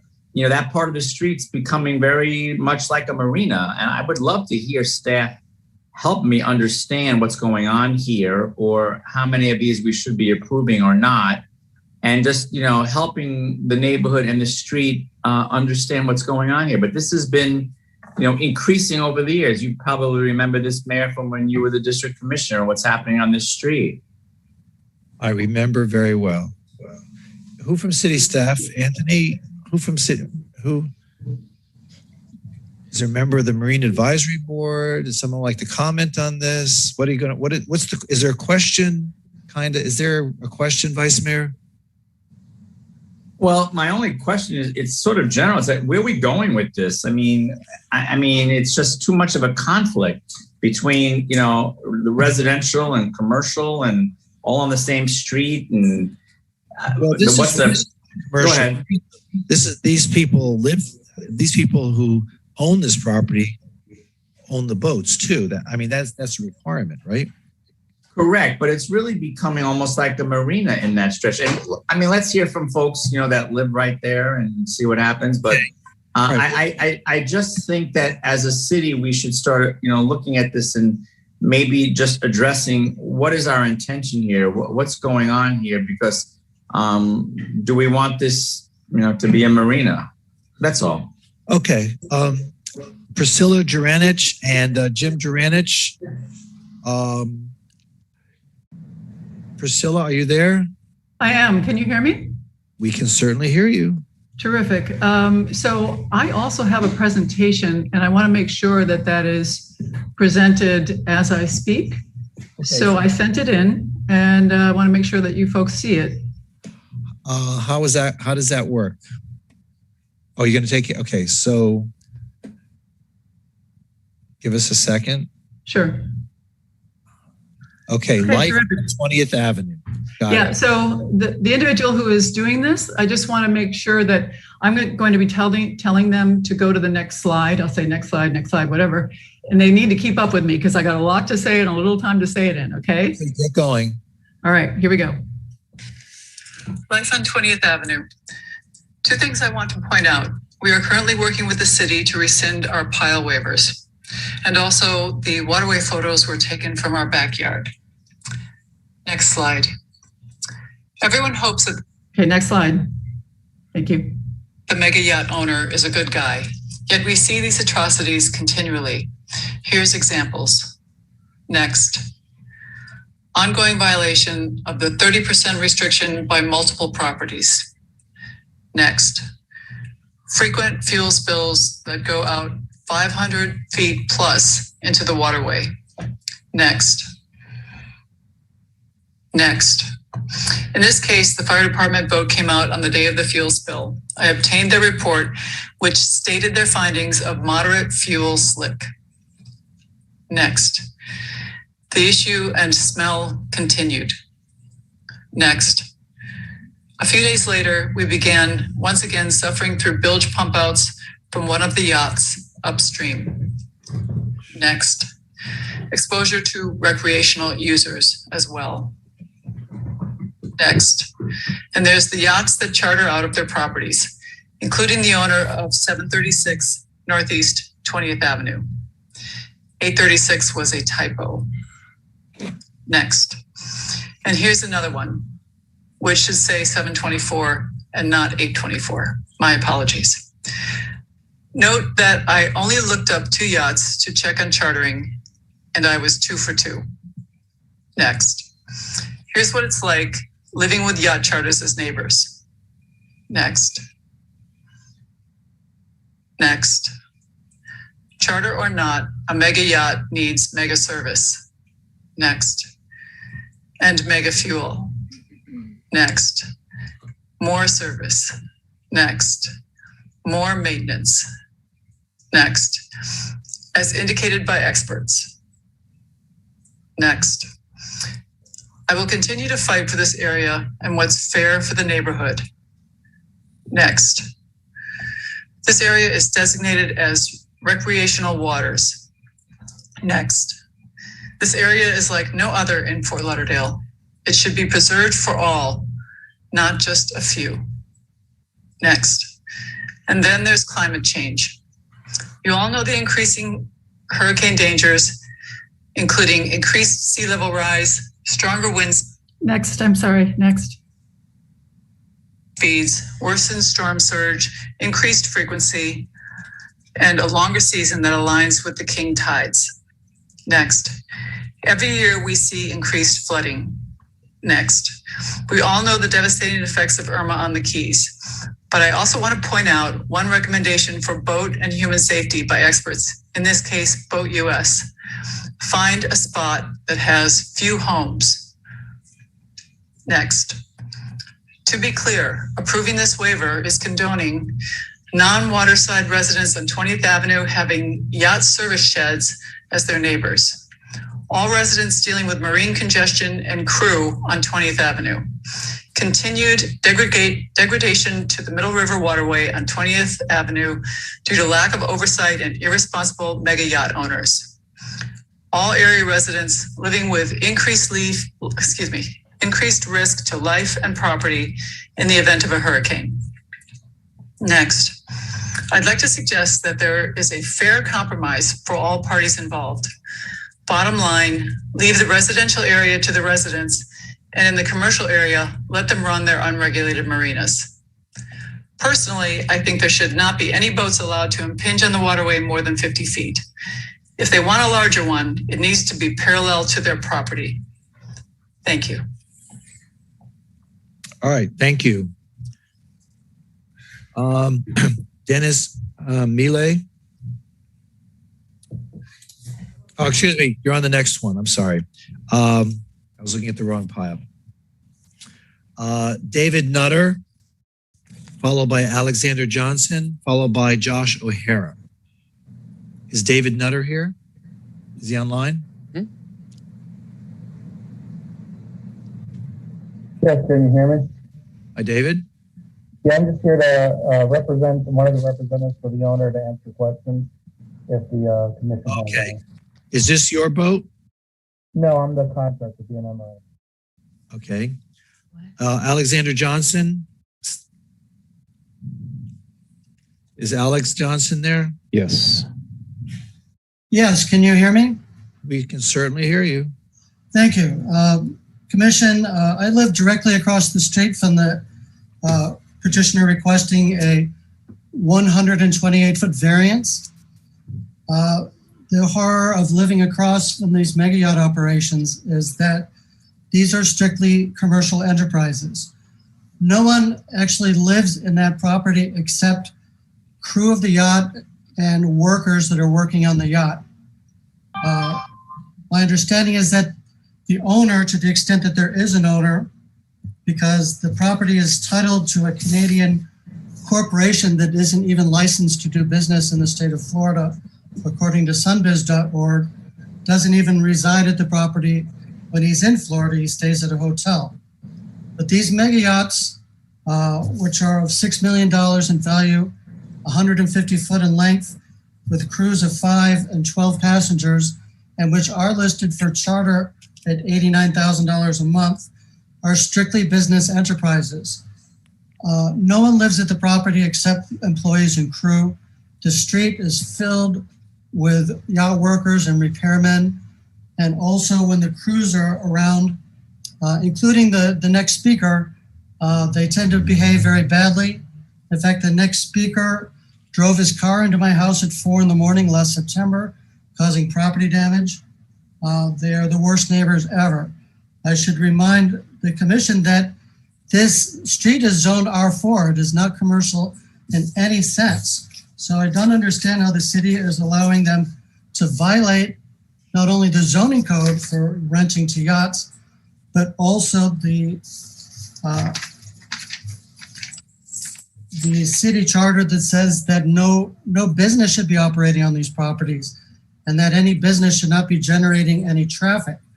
So the entire street is nothing but the traffic of these yachts, and all the inhabitants are yacht workers. So I think it's another violation if employees are residing at the property, and certainly if crew are residing at the property.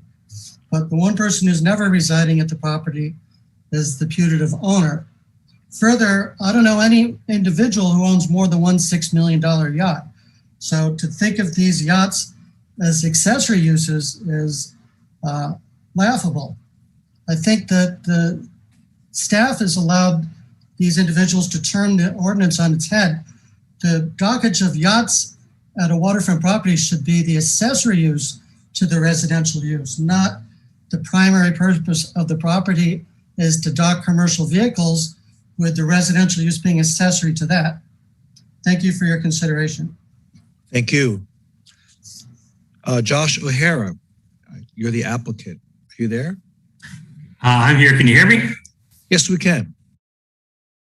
So this property was bought, I think, in 2017, and it was as noted before, a really old house that we've been renovating for the last 3 years to make it even livable for the owner of the yacht. So the owner of the property is the owner of the yacht that we keep in the backyard of this house. And up until this point, the yacht the house hasn't even been livable for him when he's in town. So at this point now it is, and he plans on using it. He's got a plan to come into town in May for a month. And he's Canadian, and when he comes down for about a month at a time. Well, Josh, it doesn't sound like this is his primary residence, right? No, he is Canadian. His primary residence is in Canada. So the boat we keep here, we do trips to the Caribbean, to the Bahamas. And when he's in town, he stays here because you're not allowed to live aboard yachts in city Fort Lauderdale. So when he's here, he's behind the house, or he's in the house. Are you, are there any yacht rentals operating out of that location? No, this boat was listed for charter in the Bahamas in 2017, and that was the last charter it's performed. It's private use only at this point. And again, we have large parking here. We don't block up the street with any of our vehicles. It's all on our own property. So are you saying that any advertisements that might be seen on the internet regarding this property and these boats is inaccurate?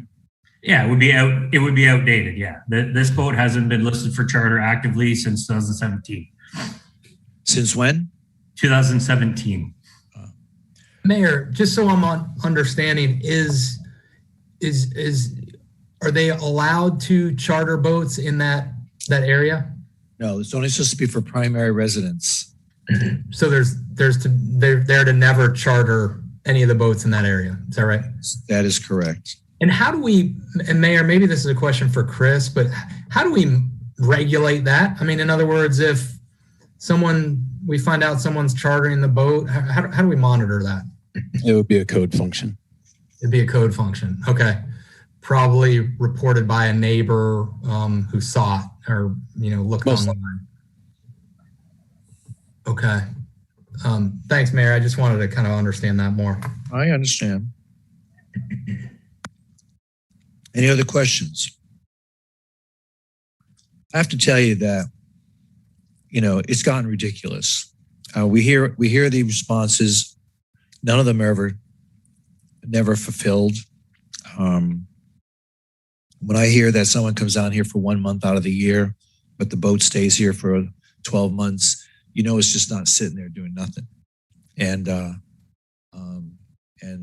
I've never really been an advocate of allowing this to continue to happen. I drive on 20th Avenue often. All I see is corporate signs in front of these buildings. They're supposed to be homes. And we let the horse out of the barn, but I think it's time to find a way to push it back in. And I can't support this tonight. So. Mr. Mayor? Yeah. Am I allowed to speak for a second? Yeah, go ahead.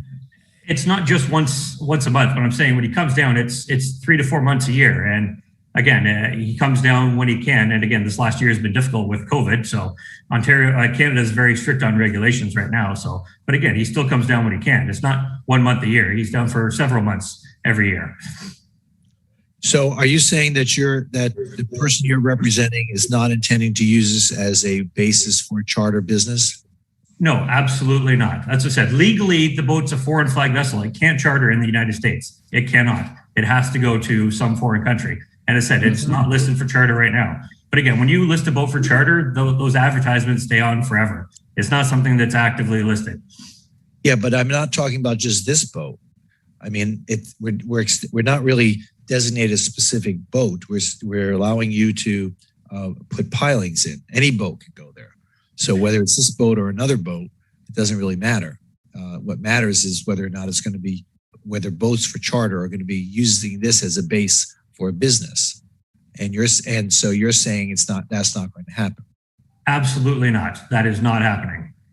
Josh, how many days, what would be your guess in terms of how many days in an average year, like let's say, this year or next year, how many days is that ship going to be at sea, going to be in use? We usually average between 3 to 4 months a year that we're gone. And that changes year by year. Like we did an 8-month trip through the Caribbean where we were not in Fort Lauderdale for any of that. So it ranges drastically year by year with the owner. Yep. So the owner will come down. I mean, I just want to kind of just understand generally. So the owner will come down, live in the house. When the owner's there, maybe go out on the boat some, and then go back to Canada, and then maybe meet the boat somewhere else. I mean, am I getting the rhythm down right, or what? Yeah, you're not too far off. That's what I said. He likes Florida, so he'll come down. We might go out for a week or two, and then he's here for a couple weeks, probably before, and a couple weeks after the trip. It's really kind of what he feels like doing, right? Yep. And I'm assuming if I'm the owner and I'm not going to charter it, but if I want some friends going out or family, I can say, hey, go down there, take the boat out, go out for a couple weeks, so forth and so on. That's something that could happen regularly. Is that right? In theory, that could happen. I can tell you that's not the way this vessel operates. If he's got friends coming down, he's on the boat with them. So as I said, we're never partying here at the property. It's always out somewhere else if that's what's happening. Yeah. And Vice Mayor, again, this is obviously important. So one of my questions is when you're talking to neighbors and so forth, are the concerns primarily around the activity of servicing the vessel? Is that one? Is it the length of the vessel? Give me a little more sense of what you're hearing. It's all of the above. I think Priscilla did a great job with her presentation. In fact, I was going to ask her a question when everyone was finished. I wanted to know if that's true that her research, when she said she was 2 for 2, are those 3-4-year-old ads that we just heard are old from 2017.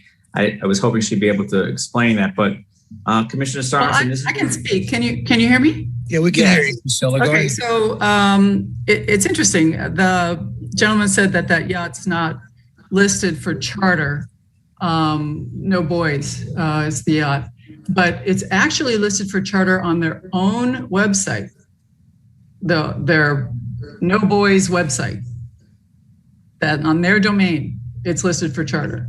So, and as far as the other ones are concerned, it's they normally don't have a date, but I found it in the 2 cases that I looked and found both of them listed for charter.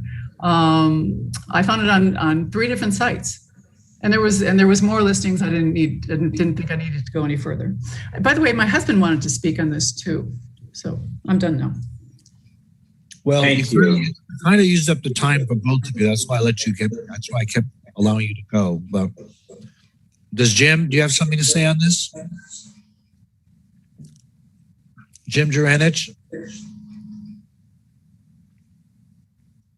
Okay, he's not there. All right, so can you hear me now?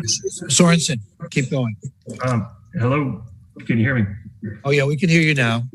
All right, thank you. I was registered to speak. I appreciate getting the opportunity. I'm the owner of 714 Northeast 20th Avenue, as you guys know, and I'm also engineer and have owned companies for 30 years. And, we've had no significant injuries in my companies ever. And I think it's because we study risk and we don't tempt fate. And I think if we allow this to continue and we keep allowing these waivers, we're really tempting fate. And I guess I'd like to give you a quick bit of some data on it and see if you guys agree. And really looking at past reference, when Irma came through, it was predicted to be up to a Category 4 storm. Luckily, it was a glancing blow at Category 1, little to no surge. Right in the area of this, where this person wants this waiver for 2 boats, not 1, so I don't know if the owner's got 2. A boat sunk and other yachts were damaged. And that was a glancing blow of a Category 1 with really no real storm surge. So as a nerdy engineer, I decided to get the city some data. So I looked at a 120-foot Hatteras. I calculated what would have happened if it was a Category 4 storm, like it was predicted. And basically, I know numbers are hard to follow when you're speaking, so I'll just round them off. But a 120-foot Hatteras, and there's much bigger boats in there, and a bigger boat could go in there, and it has been in there in the past. That would be 400,000 pounds of force on the windward side. Now, people that put boats behind houses, for the most part, that aren't homesteaded, are basically absentee owners, typically, in my mind, are cheaping out of going to a marina. And therefore, don't always have the best equipment. But if they bought the best equipment, say 1-inch New England line, which is usually bigger than they'd have because it's hard to handle, but you would need 16 lines to take the force of a Category 4. Now, the problem is there's only 3 sets of pilings, and you also have the load from the boat upstream. And if we unfortunately got a Category 5, because this goes up exponentially, now you need 26 lines. There's no place to tie, any of these lines. So Jim, let me ask you a question. Let's cut to the chase here. You said that you've seen on their own website the advertisements for charter, correct? That was my wife, actually, not me. Yeah. Priscilla, are you still there? Yeah, I can find it. You want me to find it? You're saying on on their website, their own website, that they have advertised boats for charter, correct? Yeah, I can find you the domain if you'd like. Well, I'm just taking your testimony right now. You witnessed it, correct? Well, actually, I've also seen that was there more than one boat on the website for charter? None on that one, no. It was their own domain. Their own website. Right. Was there more than one boat advertised for charter on their website? No. Or just the one? Just the one. Okay. Can I complete? Yeah, why don't you finish? All right, to cut to the chase, there's no way that pilings in a mud bottom, which is what 20th Avenue is, and it's deep water, which makes it even more difficult, can hold these loads, even if there was a place to tie the lines. And, people say, hey, don't worry about it. Insurance will cover it. Well, it doesn't cover things that you spend a lifetime trying to get in your house, or pets, or loss of life. And I think what the city really needs to consider is we've got Gateway Terrace right down the block. It's the perfect landing spot for a giant yacht that gets loose. Those guys can't get out. It's an old age community, and there's hundreds of people there. If we crush them with a boat, that's a horrible liability. So here's what I recommend. Okay. All right. I think we're done. All right. Mayor, yes, Ben.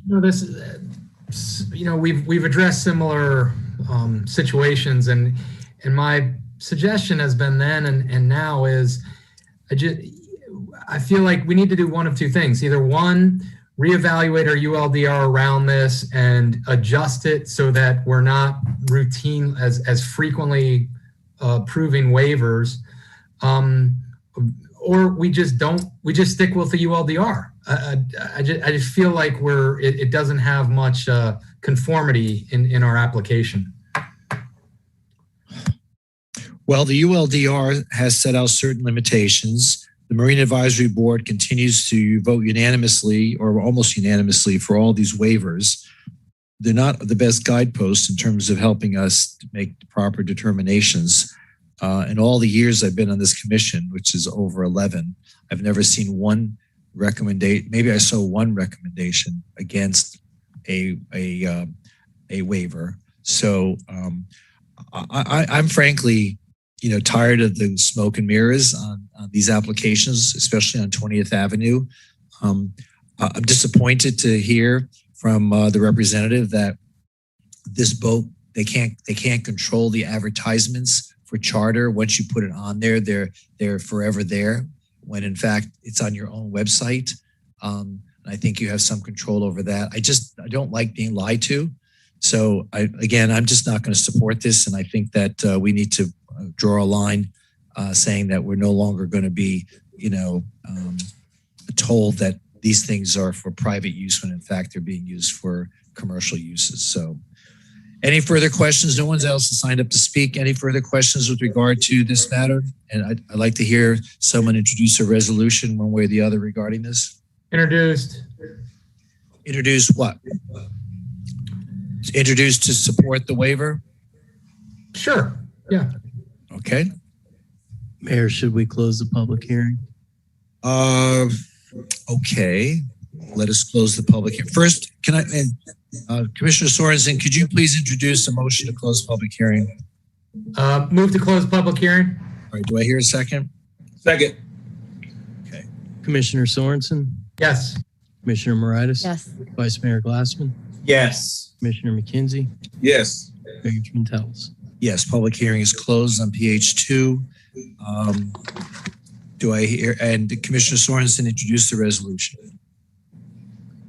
A resolution in the City Commission of the City of Fort Lauderdale, Florida, pursuant to Section 47-19.3E of the City of Fort Lauderdale, Florida Unified Land Development Regulations, granting a waiver of limitations of ULDR Section 47-19.3C to permit 1476446 Ontario Limited installation of one triple mooring pile cluster that will be extended a maximum of plus minus 78.3 feet from the property line into the Middle River, and two single mooring piles that will extend a maximum of plus minus 128.3 feet from the property line into the Middle River, such property being located at 736 Northeast 20th Avenue, Fort Lauderdale, Florida, and being more particularly described below, subject to certain terms and conditions, repealing any and all parts of resolutions in conflict herewith, and providing for an effective date.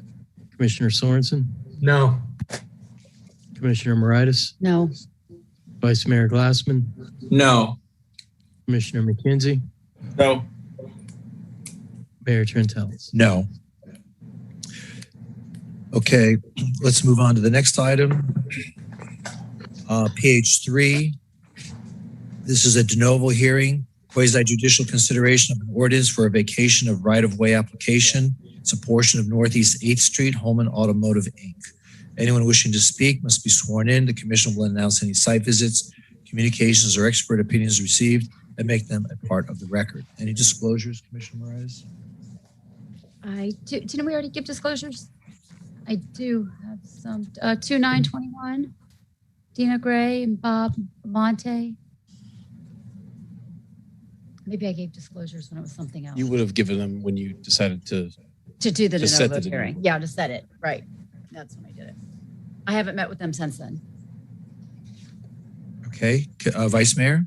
Same as the last time. Thank you. Commissioner McKenzie? Same. And Commissioner Sorensen? Same as last time. Thank you. Okay, same as well for myself. One person signed up to speak, but I think it's on behalf of the applicant. Anyone have any questions on the commission? There being none, would someone like to move to close public hearing? Move. Second. Commissioner Sorensen? Yes. Commissioner Moritas? Yes. Vice Mayor Glassman? Yes. Commissioner McKenzie? Yes. Mayor Trentalis? Yes, the public hearing is now closed. Someone like to move the item? Moved. Do I hear a second? Been moved and seconded. Please call the roll. An ordinance vacating that portion of Northeast 8th Street, a 40-foot road right-of-way lying south and adjacent to Lot 25, Block 257, Progresso, according to the plat thereof, as recorded in Plat Book 2 at page 18 of the public records of Dade County, Florida, and retaining a 40-foot non-exclusive utility, pedestrian walkway, and emergency vehicle access easement located north and east of Progresso Drive, south of Northeast 9th Street, and west of Northeast 1st Avenue. All said lands situate, lying, and being in the city of Fort Lauderdale, Broward County, Florida. Commissioner Sorensen? Yes. Commissioner Moritas? Yes. Vice Mayor Glassman, Yes. Commissioner McKenzie, Yes. Mayor Trentalis. Yes, and the ordinance is approved. OFR 1, this is an ordinance on first reading, amending the City of Fort Lauderdale Unified Land Development Regulations, Section 47-24.5, subdivision regulations to bring the code section into substantial conformity with Broward County plating requirements. Someone like to introduce the ordinance? Introduced. Any questions? Please call the roll. An ordinance of the City of Fort Lauderdale, Florida, amending Section 47-24.5 subdivision regulations of the City of Fort Lauderdale, Florida Unified Land Development Regulations to bring the code section into substantial conformity with the Broward County land use plan plating requirements, providing for conflicts and repeal and providing for an effective date. Commissioner Sorensen? Yes. Commissioner Moritas? Yes. Vice Mayor Glassman? Yes. Commissioner McKenzie? Yes. Mayor Trentalis. Yes, and the ordinance is approved on first reading. OSR 1, this is ordinance on second reading.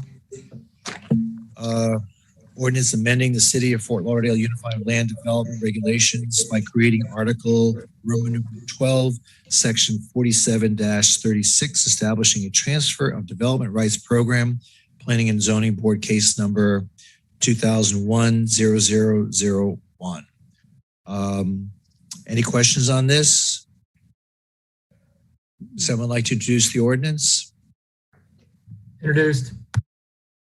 Please call the roll. An ordinance of the City of Fort Lauderdale, Florida, amending the Unified Land Development Regulations of the City of Fort Lauderdale, Florida, creating Article 12 entitled Transfer of Development Rights, Section 47-36.1 entitled Transfer of Development Rights, providing for severability, providing for conflicts, and providing for an effective date. Commissioner Sorensen? Yes. Commissioner Moritas? Yes. Vice Mayor Glassman? Yes. Commissioner McKenzie? Yes. Mayor Trentalis. Yes, and the ordinance is approved on second reading. Congratulations, staff. Thank you so much for, it only took 10 years, but that's okay. Good work, staff. It's a can-do, staff. The can-do commission. Doing it. And you've only gotten younger, Mayor. Yeah. Tell my hairdresser. Anyway, OSR 2, second reading, quasi-judicial ordinance approving a rezoning from industrial district to commercial recreation district through the allocation of commercial flexibility and associated site plan approval for Extreme Action Park, Powerline Industrial Center Commercial Condominium Association, Inc., Deezer Powerline LLC, and Deezer Powerline Outparcel LLC. Anyone wishing to speak must be sworn in. The Commission will announce any site visits, communications, or expert opinions received and make them a part of the record. Commissioner Moritas, do you have any additional disclosures? No. Commissioner Vice Mayor? None. Thank you. Commissioner McKenzie? None.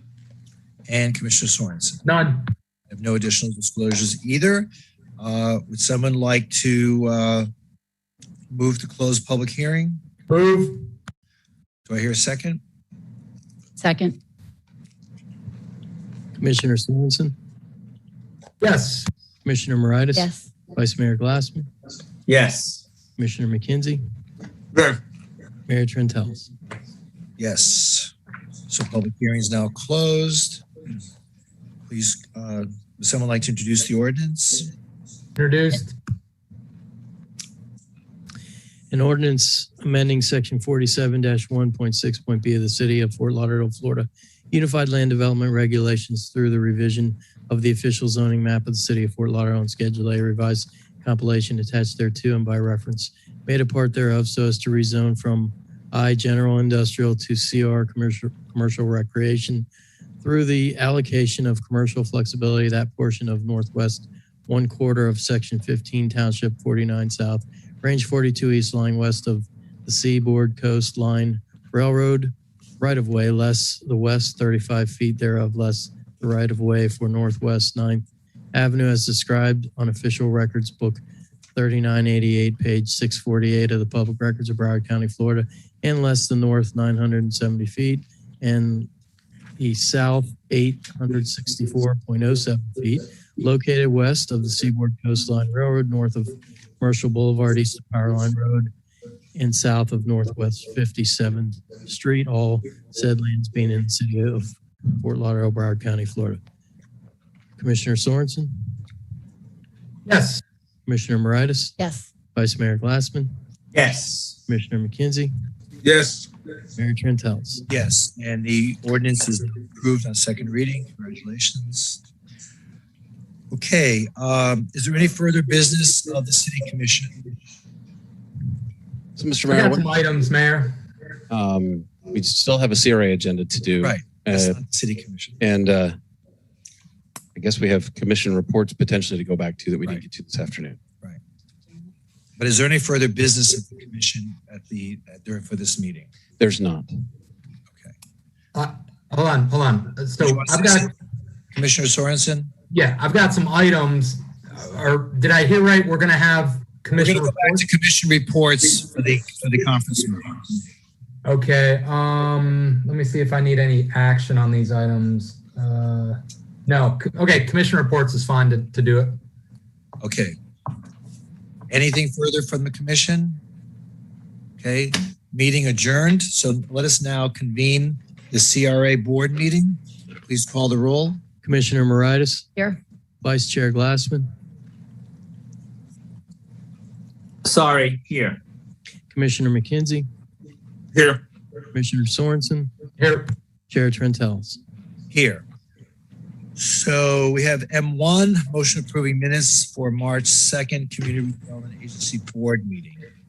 Someone like to move the item? Do I hear a motion to approve the minutes? Hello? Moved. So moved. Second. Moved. Commissioner Sorensen? Yes. Commissioner Moritas? Yes. Vice Chair Glassman? Yes. Commissioner McKenzie? Yes. Chair Trentals? Yes, and those minutes are now approved. M2, motion accepting the Fort Lauderdale Community Redevelopment Agency annual report and audit report and authorizing to transmit to taxing districts. Anyone have any comments? You spent a lot of money. Okay, if no one has any comments, someone like to move the item? Moved. The report? Second. Commissioner Sorensen? Yes. Commissioner Moritas? Yes. Vice Chair Glassman? Yes. Commissioner McKenzie? Yes. Chair Trentals? Yes, and the motion accepting the report and transmitting to taxing districts is now approved. Any further business of the CRA? There being none, that meeting is adjourned. Let us now return to our conference meeting and let us begin with commission reports. Commissioner Moritas, did you want to share? Yes, I'll try to be quick. I did want to discuss the Inter Miami first game and the ribbon cutting and invite the entire commission. Hopefully everyone can come if they feel comfortable. I believe we may have decided on Sunday, the April 18th as that event. And the rest of you who aren't here, hopefully you all can attend and we'd love to see you. So I think Stephanie may get back to us with more details. Let's see. I did vacation rentals. We got good news on that. I don't know, Commissioner Sorensen, did you keep up with that? I know you were kind of tracking it in your district. Basically there was an amendment. Yeah, go ahead. Okay. So yeah, we had good news on that. There's an amendment filed by the bill sponsor to remove all the preemption. So basically the state won't preempt us. We can keep our laws. And I think that's as good as we're going to get for this year, just keeping things the same. So that looked good. I believe the smoking on the beach, that had some movement too. It was heard, maybe Senate, House, both sides. So that's looking good. It passed. I do want to discuss at some point, maybe tonight's not the time. I want to discuss a little bit more about the UDPA. I feel like when we're together as a joint body, we don't really have the time to kind of discuss what we may be thinking. So I don't know. I'm not necessarily a fan of possibly buying more land and expanding. I'm concerned about what it would look like if we just had a plaza and it wasn't really an activated park. Maybe I just haven't seen plans. I need to discuss it a little bit more. I did see the article in the paper, and I'm not really in favor of a really kind of sexy building at a cost that I'm not really comfortable with. I'd like to at least see a couple options of a reasonable building and then that fabulous picture that was in the paper. So I think that picture was just inserted as a suggestion. I don't think clearly there's been no decision. We still have to put it out for requests for RFQs, RFPs, and all those other. I guess I would just like to see the difference. What would a building look like if it was a little bit more standard? And then what would a building cost that looked like that? I mean, obviously we'd all love that, but I need to know a little bit more about that. And then I don't know. I know the one stop we haven't really discussed it yet, but to me that kind of fits in with that whole area too. So it may be good to have a little bit of a conversation about that before we make our final decision. Are we going to buy more land? What are we going to do? So just some thoughts. And then, what are we going to do with this piece of land? What is the county going to do? I mean, we haven't really, obviously they will make their own decision, but we talk about affordable housing all the time. And to me, I don't think we've ever have a conversation. If we tear down this building, would we consider a P3 for affordable housing? I know we do, like I said, we talk about it a lot, but I think we need to be committed to it. I'm really not a fan of inclusionary zoning, in case you want to know. And I think I would be a fan of a P3. I think that makes more sense to me than just an inclusionary zoning policy for affordable housing. So just a few of my thoughts that maybe we can agenda it or something for a conference. I just think we need to hash it out a little bit. Well, let me see if I can help through your thoughts. With regard to the Joint Government Center, clearly we're in very early stages, and people are going to be asked to come to us with design ideas and costs and things like that, and we'll be able to make a much better comparison discussion once we receive all that information. With regard to any additional land, I don't really think that we're there. That conversation is a little early because we haven't seen site plans that some of these proponents might suggest. Some of them may suggest no additional land. Some of them may say additional land. So I think that's when that conversation would come up.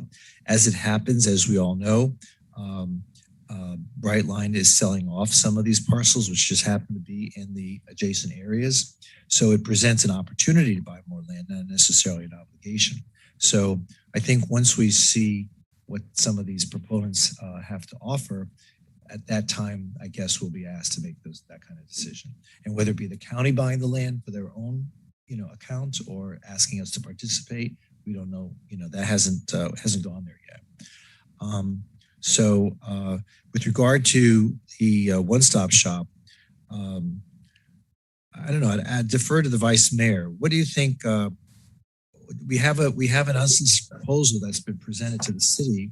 We're waiting for a time frame to expire, and then at that point, we're going to. That's actually happened. Well, I think the time frame has already expired. Yeah. I think right now we're just waiting for the comprehensive agreement to be drafted and presented to us. Is that right, Alan and Chris? That's correct. Yep. Chris, do you want to add to that? Yeah, that's correct. The time has expired. The proposer has indicated their intent to deliver to us a comprehensive agreement for us to react to. We're awaiting that at this point, so there has been no movement because that has not entered the building at this point. That would be the next step. Okay. And what happens when that enters the building?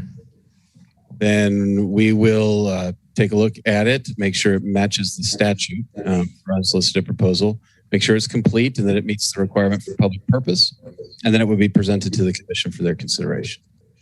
Yeah, thanks. Is that helpful?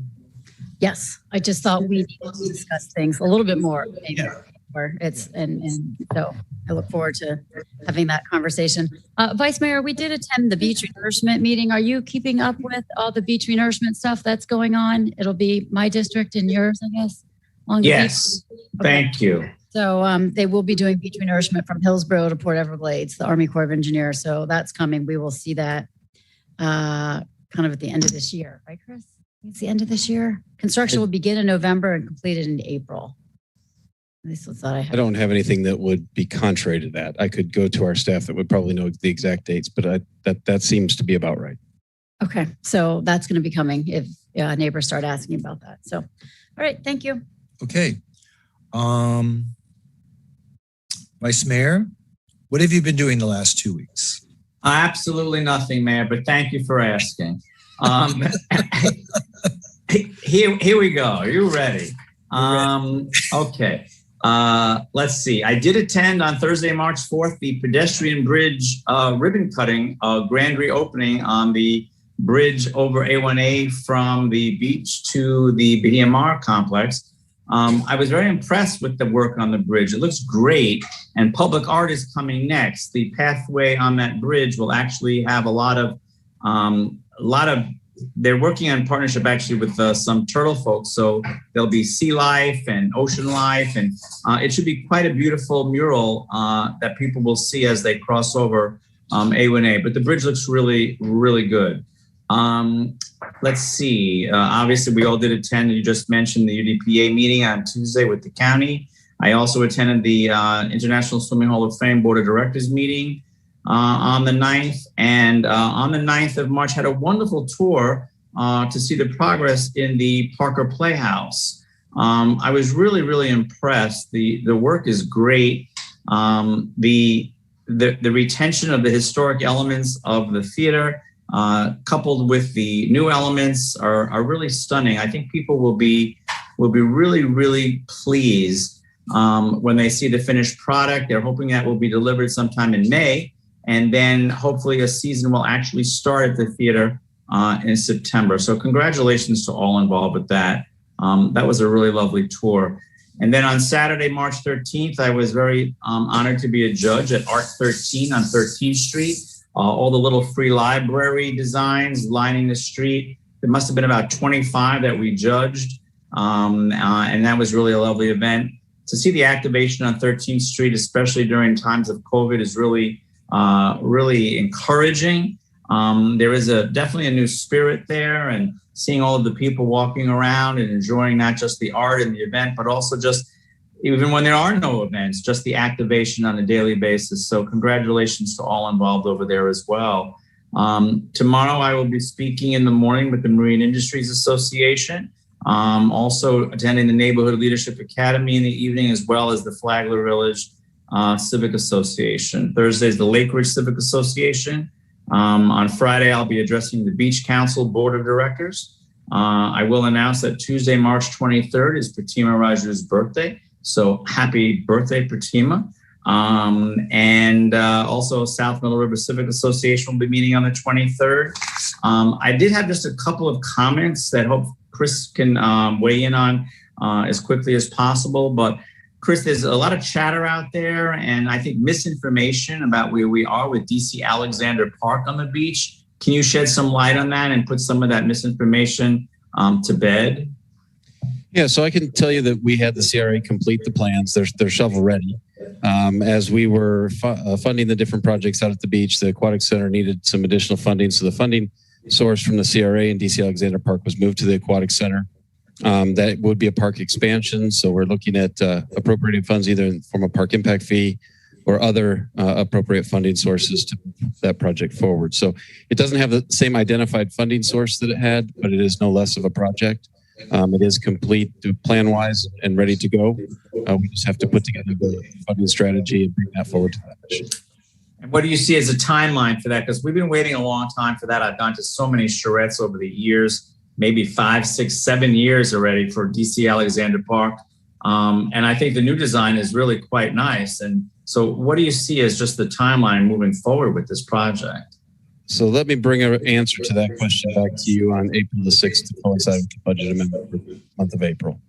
All right, that'd be great, because this is one of those projects that's just been hanging around forever.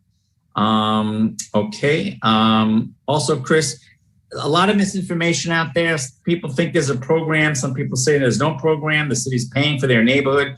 Can you give a little update on the LPR camera documentation program with neighborhoods, those police security cameras tying in with neighborhoods and license plate readers? I can give a quick update tonight, but this will be agenda ready for the conference meeting on April the 6th, where we'll have a more thorough discussion. There is projects in several neighborhoods where the neighborhoods are advancing either LPR technology or cameras. There is the thought that there wants to be a data sharing agreement with the city so that we can have access to the data that they collect. The questions that I'll be coming forward to the commission with on April 6th is whether or not the commission, from a policy perspective, would like to carry on funding of any of those programs beyond the initial implementation in the form of annual type fees, waiving of power requirements so that they could connect to power without having to meter it, and just some other general thoughts with those two programs. I really just need the direction as to whether or not the city wants to stay completely hands out of it, or if we do want to some degree, not make it our own program, but assist the neighborhoods that decide to move forward with some sort of assistance in out years. So that will be a topic of discussion on April the 6th, but that's a general overview for you. If any neighborhood wants to move forward now without having a discussion with the city about future costs, they certainly are allowed to, and we'd support them doing that. Okay, great. I think that'll be really helpful, and I would appreciate that. Obviously, it affects a lot of us. But this way, so when folks in my district keep yelling at me that Commissioner Moritas and Commissioner Sorensen are paying for all these cameras and all this tying with the police department, I'll have a better understanding of exactly what they're doing. So to see if we can do that in District 2 as well. So any clarity you can bring to that program would be really greatly appreciated. Thank you. Yes, hoping at a, I'm sorry? Yeah, no, nobody's doing it yet. That's the purpose of the discussion on the 6th, is to find out if there's an appetite to do it. Okay, thank you. I really appreciate that. Chris, at a future meeting, can you give us a little update on what you anticipate to be the revenue that we should be able to secure from the American Rescue Plan, and then possible uses, or we can have a discussion. But if you can give us an update on where you see us falling with that now that those funds have been approved by Congress, would we be able to have that kind of presentation? We can. I can bring something more formal. I can tell you their estimate at this point. The city of Fort Lauderdale received $39.7 million. We don't have exact information yet out of the Treasury as to how those funds can be spent. So I don't want to go too into the weeds as to where we think they can be spent or how they can be spent. We know how they can't be spent, and we know one way definitely that they can be spent, and that's in revenue loss. So, there was some revenue loss related to COVID and the general fund, for example, the parking fund. But then there's also been some ideas that it could go into infrastructure work or other things. So we do know that there's two things it can't be used for, and that's to abate any taxes or to make a contribution to any type of a pension plan. But if you'd like a more formal presentation, I'll ask our finance department to put something together. We'll bring that forward, but that's a real high level look for you tonight. Would be helpful for not just us, but also the community to know what's coming down the road with that. So thank you. Yes, I would appreciate that. I did get a distressing email from the Women's Club in Stranahan Park. Over the last few years, there have been so many break-ins to the Women's Club. It's really been very depressing. And they are just struggling with what's going on with the homeless situation in and around the house there. And it's just really, I don't even know how they deal with it on a day-to-day basis. But Chris, any thoughts, or can you maybe just give us, I know this has been a long day, but maybe if you can help us understand what we're going to be able to do, if anything, with this site, and to, give these folks some relief, because it's been a real struggle there. And I've heard so many times, so many emails over the last couple of years, how many times the Women's Club has been broken into, and it's just not sustainable. What do you think? Yeah, I would agree with you. It's not sustainable, but neither is that encampment. And so I think we need to deal with two independent things. And we're going to be making some recommendations with respect to that encampment very soon. We are in it every day with our homeless outreach officers and other homeless outreach personnel from our neighbor support group. Just last week, I know it doesn't look like much, but we were able to dismantle 3 tents and move them out and get people into housing. So sometimes you take these and you bite them off small bites at a time. Having said that, we've got to have something that's longer term and sustaining. And there's several different things in the pipeline, whether it's finding shelter opportunities in existing shelters, working with nonprofits to find housing opportunities that don't exist today. The thing is we don't have the ability to have a room and go to enforce it. And then if somebody says no, do what we would typically do, which would be to make an arrest. We don't have a jail at this point to take anybody to, and nor do I get comfortable with us suggesting that homelessness we should criminalize. Having said that, let me pivot now to the Women's Club. I've been in contact with a couple of their members, and I completely understand their frustration. I will be meeting with them later this week or the first part of next. Hopefully later this week. We just have to get it on the calendar. We're going to start that dialogue with them. I don't have anything but to say I sympathize with them and support their frustration in what they're dealing with over there. We've got to hold up our end of the bargain and figure out how to dismantle the encampment and bring help to those that want it. So it's really going to be a couple prong thing. I don't know if you want any more detail than that tonight, or if that suffices for tonight, and we'll bring you back some more after we talk with the Women's Club more officially.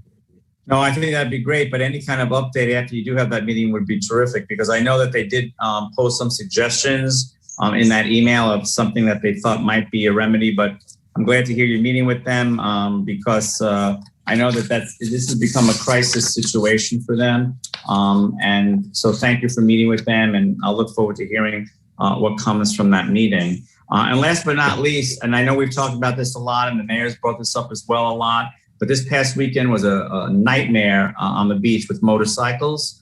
And what are we doing? I mean, we know that it's every weekend. Can we just step it up on the weekends at least? And because it just keeps getting worse, I think. So what's your take on that, Chris? I think, the chief is here, and he was prepared to talk about motorcycles and maybe even jet skis if that gets brought up later as well. So he's approaching the podium. We'll let Chief Lynn talk about motorcycles.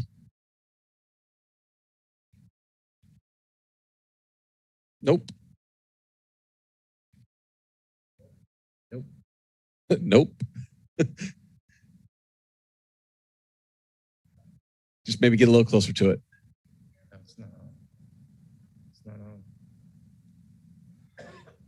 Testing 1, 2. Okay. I guess that's the way to do it. Good evening, Mayor and Commissioners. As to the motorcycle issue, that's something that was brought to my attention. I know that the operations officers have been working on that aggressively, and I can tell you that we've written over 1,000 citations pertaining to that issue, not specifically to motorcycles, but to motorcycles and vehicles in an effort to address that. I know that's a significant concern. Also, as to the jet skis, this morning I had the pleasure of meeting with our Marine unit officers and spoke to them about the issues with the jet skis. They brought forth some concerns about the way this problem is occurring at some of the, I guess, the public docks where people are operating businesses from those locations that we have some issues with. So I'll be bringing forward some suggestions as to how we can maybe modify that problem a bit and hopefully solve this issue in the near future. Okay. Good. So I think then, Vice Mayor, I think we just need to stay active, and we need to just, your words, we're throwing a lot of resources at it, and we probably need to continue doing that. Yes, I agree. And I know that when folks pass on a lot of the videos and the details, I know I forward that to you, Chris, so I'm sure that you're getting that to the chief. But yeah, again, this weekend, was just horrendous. So again, thank you, Chief, and thank you, Chris. And that does it for me, Mayor. Thank you. Okay. Thank you. Commissioner McKenzie? Yes, Mayor. Thank you. I have a couple of, actually 3 items. One of them is the leaf blowers conversation we had a couple meetings ago. And I want some clarity as to what is my role? I thought I was the liaison, but staff has rolled out their own plan or started sending out surveys and things of that nature, and I had no idea was happening once I got wind of it. I went back to my notes, and I thought we were going to have a select group, like Weymouth, Kyle Bulger, myself, a couple others, sit down, come up with a plan of action to come back and present to the commission. But it seems like staff is already rolling out a plan. So moving forward, I just want to know how I am to interact with this group that we said we would task with coming back with some suggestions to the commission. But if staff's going to run point on it, then what's the purpose of our group? So Commissioner, I think what we've done at this point is we've just started to generate interest. If I remember that discussion correctly, it was like, how do we put together a committee, and how does that, and what exactly do they do? All we've done at this point is had a survey out and asked people if we had a working group that was going to be talking about the subject, who would want to submit their information and be considered as a part of that discussion. So but I wasn't even privy as the liaison, is what I'm saying. So to me, I feel slighted. So maybe it was a mistake, but if I'm going to do something, I want to do my best to do it. But I can't do it if I'm not privy to the information that's going out. Okay, so I'll have the public works director get in touch with you tomorrow. So nothing should go out unless I know about it, or at least my committee, before we decide if this is something that we want to do. And what was the purpose of the survey? I think it just gauged general feedback and gauged interest in future involvement. And future involvement being on the committee, because we already knew that there was a cry from the public that leaf blowers were issued. We kind of brought it to the forefront, and then we kind of listened to the folks that it directly impacted, the Los Solas group and landscapers, and we didn't think it rose to that level, and we thought that we could come back with some thoughts and ideas to help us move this forward. If a survey goes out, with a blanket statement like that, I think it undermines what we're trying to do.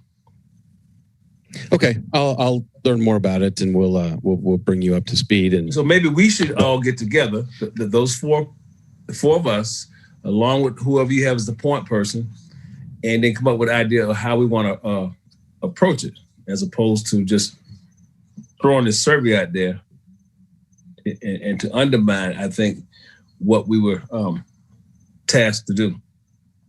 Yeah, there's certainly no intent to undermine, and certainly there's no pride in ownership. So we're happy to support if there's a different direction you want to go. We're happy to support. Well, has a committee been set up or something? No. Well, we kind of said we had 4 people or 3 people at the end of that last meeting, and we were going to start having meetings amongst ourselves.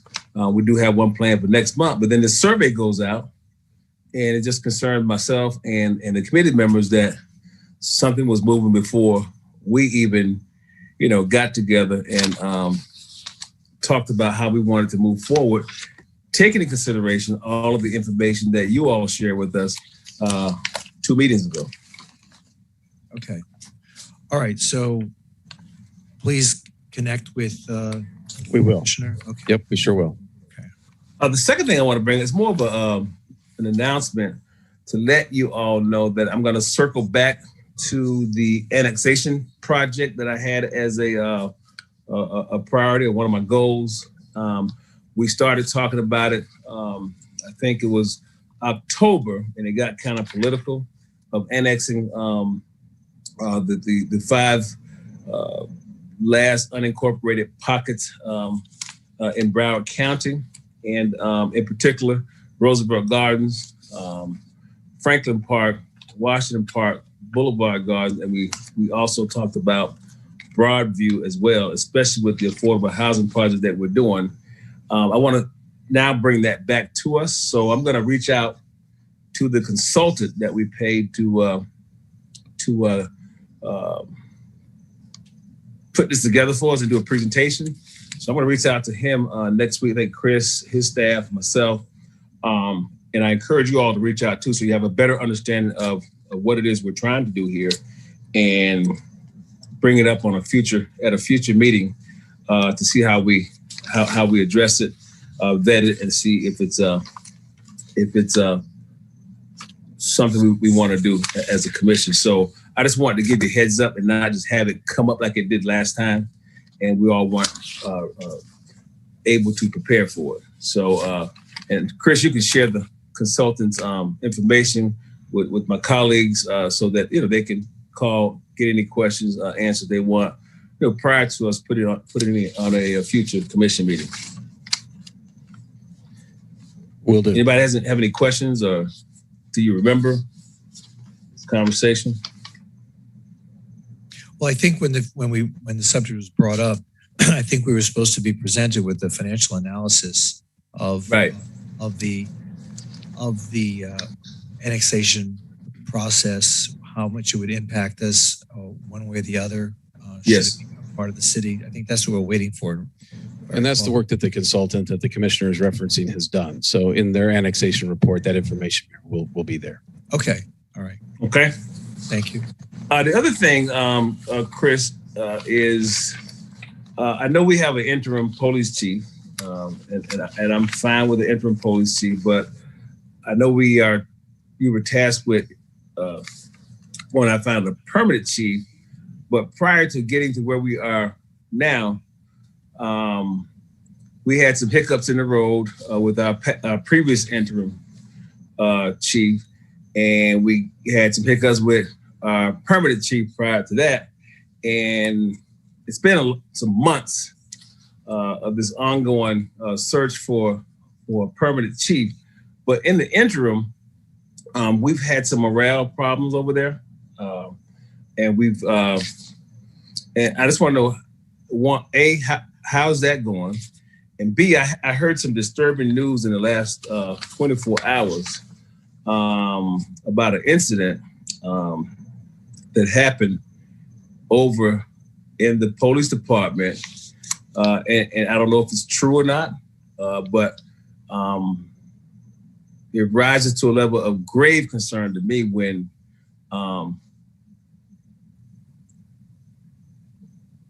a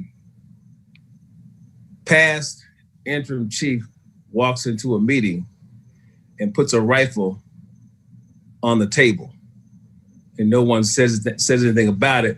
But with all that is going on within those walls, that could be intimidating. That could be frightening. I'm not saying that person intended to do any harm, but I didn't know that it was a policy that we could bring our rifles in a room and put them on a table during a meeting. So I would love to have this investigated and brought back to see if there's any truth to it, and why wasn't it dealt with when it happened.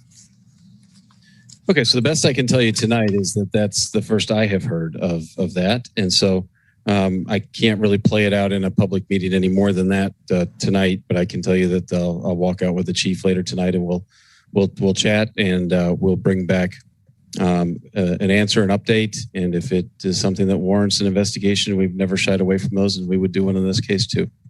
Okay, and I would like to, and I think Commissioner Sorensen and others have expressed that, if we can get an update of those processes, and how the morale is over, because we support our police department 100%. I know I do, and just want to make sure that we're keeping the troops together, and because they're the ones on the front end each and every time that we dial that 911 number. They're the ones that are taking on these many tasks that we've tasked them with, and I want to make sure they have all the tools and confidence, and we can try to keep the morale together. So updates will help me, and I know it's your responsibility to pick a chief. I don't want to interfere with that, but just keep us up to date so we can also inform our community and residents as to where we are with that process. And thank you. If I could, I'd like to maybe address that and respond with a couple things tonight, and then obviously I'll have a better update. Absolutely. I want to echo what you said about the support of our police department. Absolutely, 110%. They're our front line, and they're the front line 24 hours a day, 7 days a week. And they're the difference between us having a safe community and not. Chief Lynn is here in the room. He's been here a couple weeks. I would like him to maybe just offer a couple words on his initial reactions and morale. And you brought those up. I think that I've gotten favorable comments from the police officers that have shared with me that we're moving in the right direction, but I'll just send it to the chief and let him react to that. Well, good evening again. It's always difficult to make an accurate assessment of what the morale actually is. I know I have heard that recent weeks, months, morale has been low. In fact, I spoke with the FOP president yesterday about that very issue and asked if there were specific things that we could do to improve that. There are a couple of things that we're looking at that I hope will make a difference.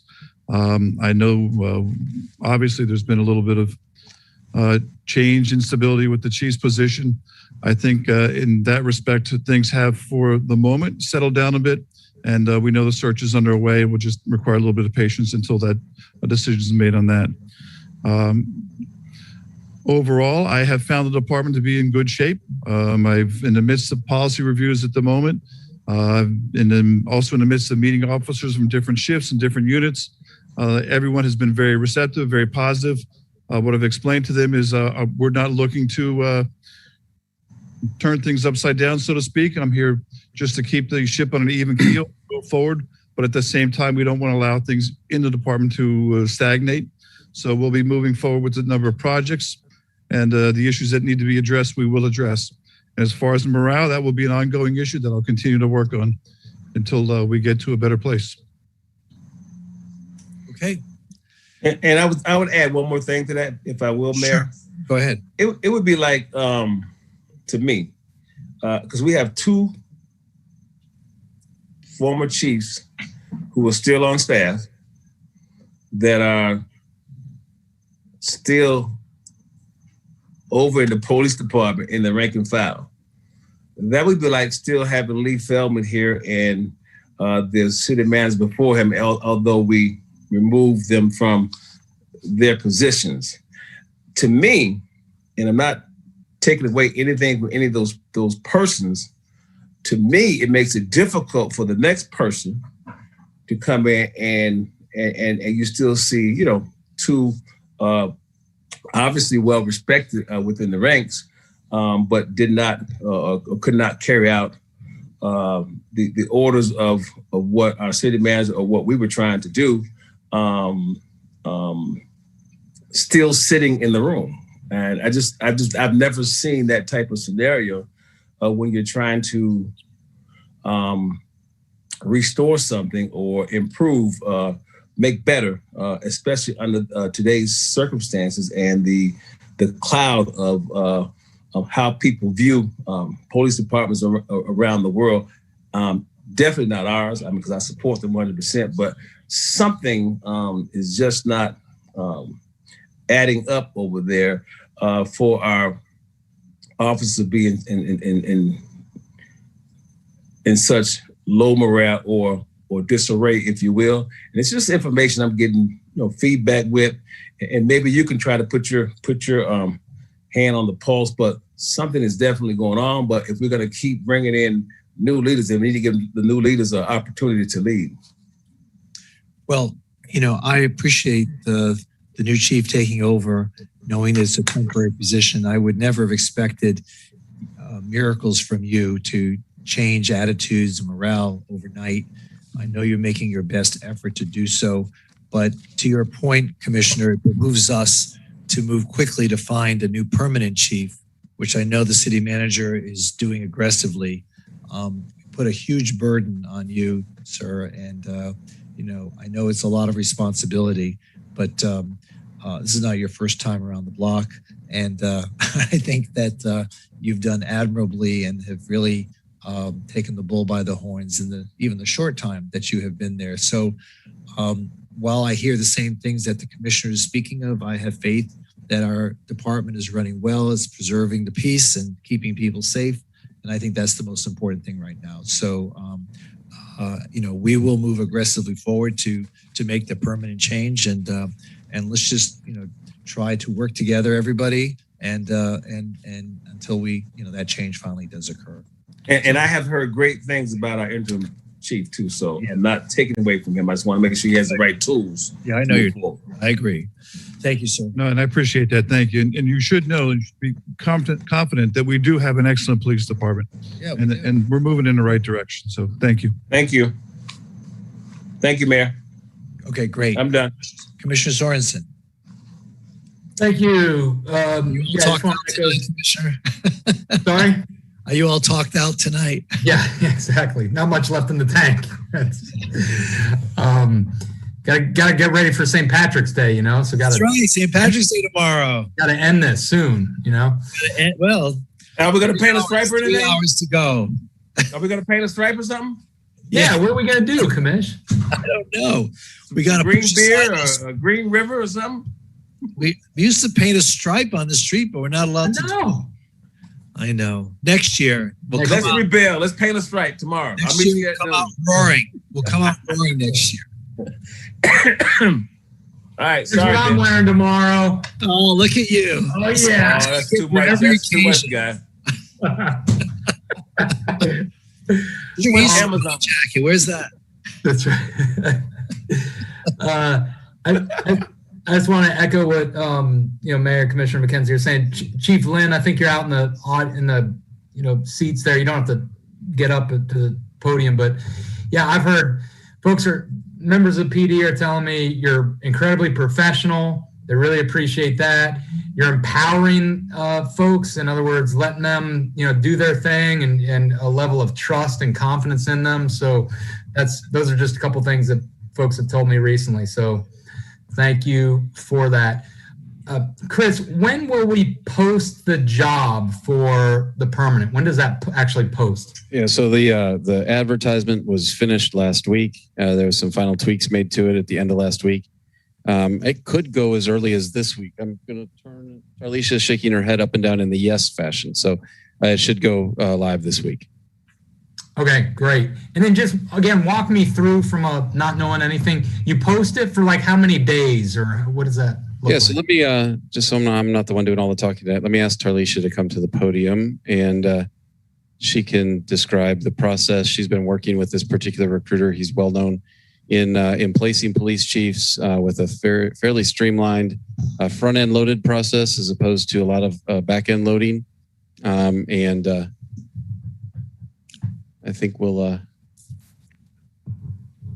be there sooner rather than later, but here is Tarlisha.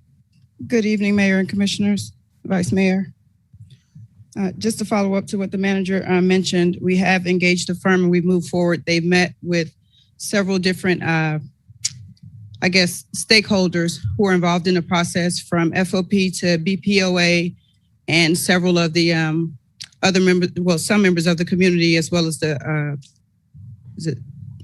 police, CPRB, the board. And with that process, we wanted to make sure that we had input from those groups before we move forward in the process.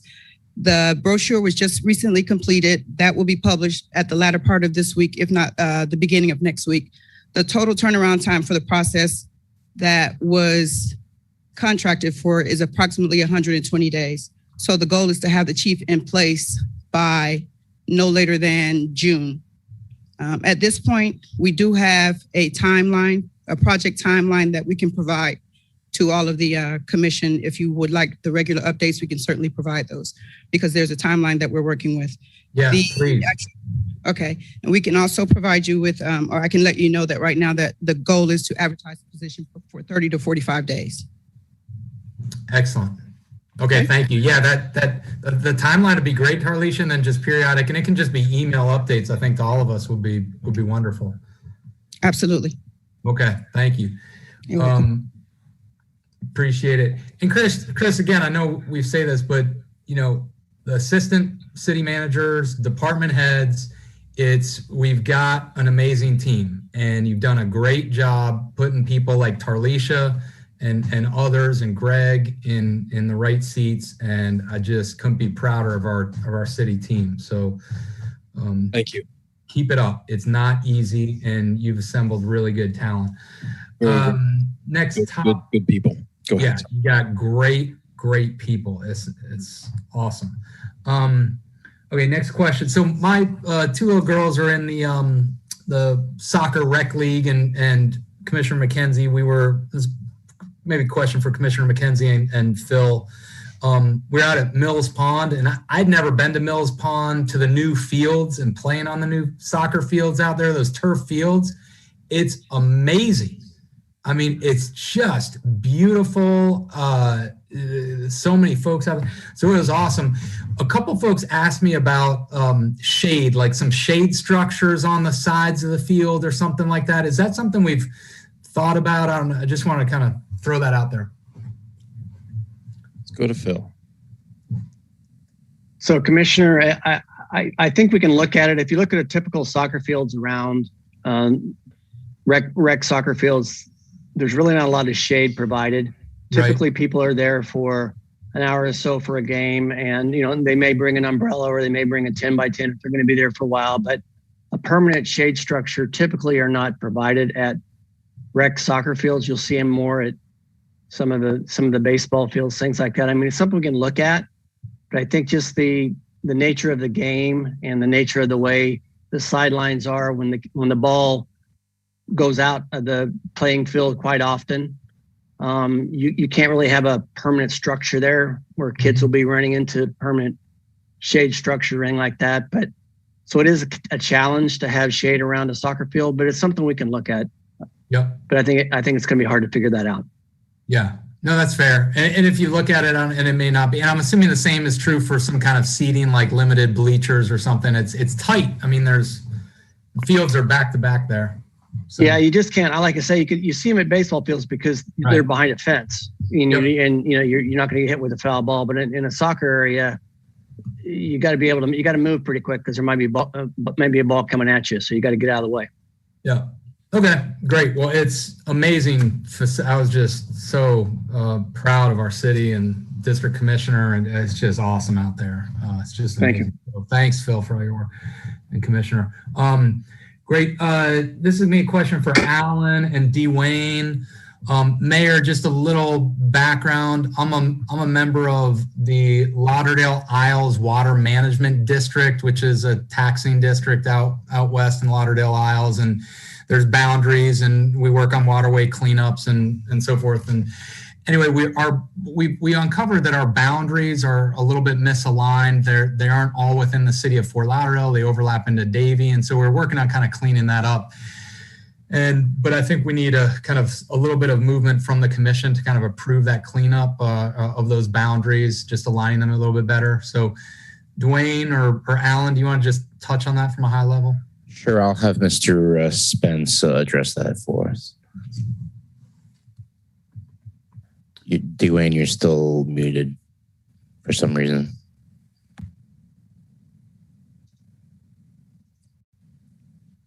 He's having the John Herbst problem.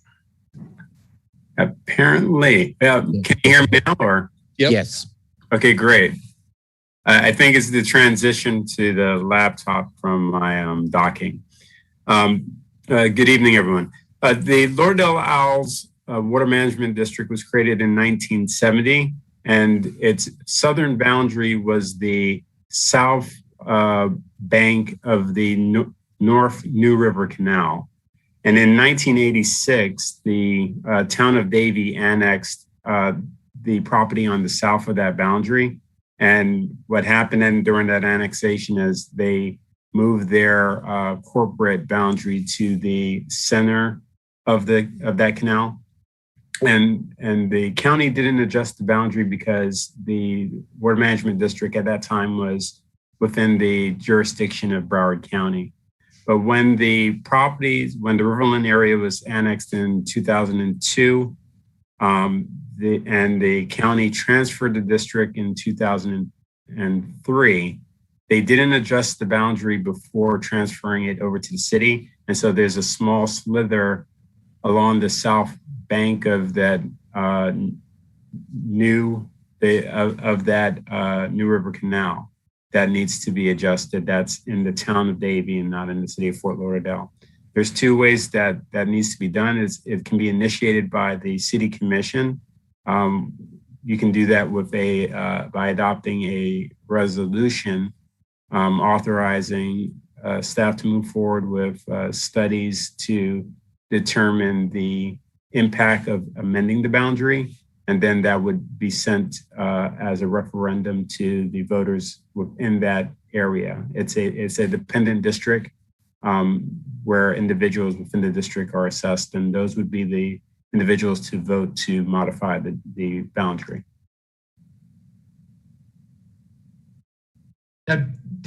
Dwayne, I thought it didn't have to be go to the voters.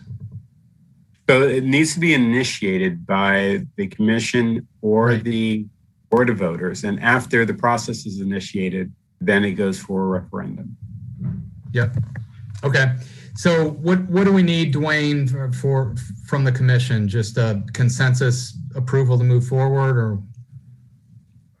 Yes, consensus to bring a resolution forward, and we can put that on a consent agenda for the approval to move forward with the modification of the boundary.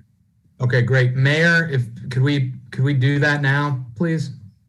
Well, what's the best way to do that, Alan? You can tonight, as long as we have a consensus to give us instruction to prepare the resolution for your consideration, then we can proceed forward. We just need your authorization to prepare that resolution for you. All right. Does everyone feel good about that? So make me, Commissioner Sorensen, make me understand exactly what we're doing. And I don't have a problem with it. I just want to make sure I know what it is we're trying to do. So we're going to just support the city attorney and Dwayne in drafting a resolution that'll come to us as a city commission in a month or so. And what that resolution will say is we're basically want to move forward with aligning the boundaries of Lauderdale Isles Water Management District, basically with the city boundaries at portions of it. Because right now, part of the boundaries align with this town of Davie, like into town of Davie property, which is not good for the Fort Lauderdale taxing district. Okay. So it'll still come to us. We'll still be able to, research it, talk through it, and vote on it. Yeah. I got it. I just want to know what I want to clear. That's all. Thank you. Thanks. I'm good. Mayor, so I think we're. Is that it, Commissioner? So, well, hold on. I think we're good with that item, yes, right? I think we have a consensus. Okay. Dwayne, are you good? Alan, for that? Yes, we are. Okay, great. Thank you, Mr. Spence. Yeah, thank you, Dwayne. Appreciate it. Last thing I just want to bring up, Mayor, I know you've been working on this. I know we all have to a certain extent. It's just, and maybe this is a conference item, Mayor, but how can we as a commission continue to market the city of Fort Lauderdale, right? How can we continue to be a magnet for businesses, and how can we partner with, whether it's a chamber or the DDA or the Alliance, and really get out there more than we are to draw folks in. And that, Mayor, there's a member of the Economic Advisory Board who's in my district, and we've been emailing. They feel a little bit adrift. So I don't know if there's a way to kind of maybe put that on a commission conference meeting at some point. Well, I share your concern, and I think Chris responded to that by, first of all, establishing a economic development office. Daphne has been hired.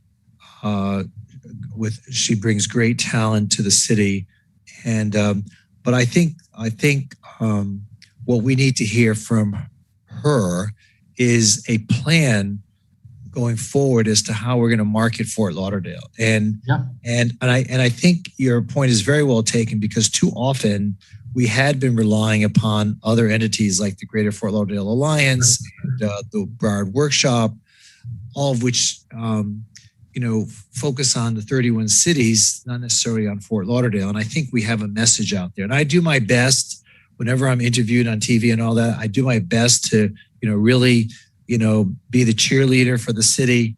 But we need a more organized program in which, we're out there in the middle of the winter with billboards in Chicago saying, come to Fort Lauderdale, and things that the Convention and Visitors Bureau used to do. But we just don't see enough of it. I talk with investors all the time who look at Fort Lauderdale and only seem to come here after they've tripped over coming to Miami and say, oh my God, there's a Fort Lauderdale here. And they love what we are. They love what we represent. And but we shouldn't just be the choice by accident. This should be a destination. Right. And we have, you look out, you go up and down the streets and you look at the beautiful neighborhoods, you go to the beach, the emerging downtown. I walked down, I was having dinner last weekend on La Sola. So you look up and down the street, it's just, it's alive, and how do we show that? And I think your point is very, very well taken. Maybe we need to have that as a conference meeting item, and maybe Daphne and other members of our staff can come up with a program. Chris? Yeah, I think we absolutely can. And Daphne was here earlier, but I don't see her here now. Yeah, she may have dropped off. But absolutely, and she's put so many ideas already on paper and into motion. I'd love to show that off a little bit, and maybe we even do a joint meeting with the Economic Development Advisory Board. Now that we see the light at the end of the tunnel with the COVID stuff, I mean, for a while we were not being visited by anybody. Nobody was seeking out to move here. Nobody would have a face-to-face meeting. Very difficult to do economic development work in a Zoom environment. Yeah, so, and that's the timing might be perfect. So let's give them a little time to prepare it, and let's have it as an agenda item. I agree with you, Commissioner. Perfect. And Ben and Mayor too. I think it'd be good to bring Mark into this conversation. I know we've talked about doing different videos around the city and stuff, but maybe, each commissioner can highlight his or her own district and something cool with a video maybe that the city could help develop and just highlight. And I don't know, whenever I turn on TV, I see Fort Lauderdale though, Ben, and it's all on the beach right now with spring break. So maybe we're trying to attract a different group, but Fort Lauderdale is on the map, that's for sure. But like I said, maybe it's something different. Great. All right. Yeah, I love it. All right. That's it. Thank you, Mayor. All right. You're welcome. Thank you. There's been a lot going on the last couple of weeks. I guess the important thing to mention is that the Boring Company people visited Fort Lauderdale, and we met with them for a full day, and they've gone back to their home now, and our staffs are working with their staffs. And just to we'll give you more of an update as we have more information, but Chris has been working directly with them to figure out next steps. So I'll keep you apprised as more things develop. I want to wish all of our Jewish friends happy Passover, which is coming up soon. It'll be, I believe it's March 27th. Is that right, Vice Mayor? That is correct. Sunset on March 27th, Mayor. You're getting very good at this. And I also want to wish all my Christian friends a happy Easter, because I know that that's coming up before our next meeting. I believe it's April 4th. And for those in the Orthodox Christian faith, we got a little ways to go. So we'll wait till the end of April for that. But I wish you all a great holiday season going forward. And let's stay healthy. Let's stay safe. Let's comply with our COVID protocols. And I know we all feel that, there's change and change is happening. And yes, people are getting vaccinated.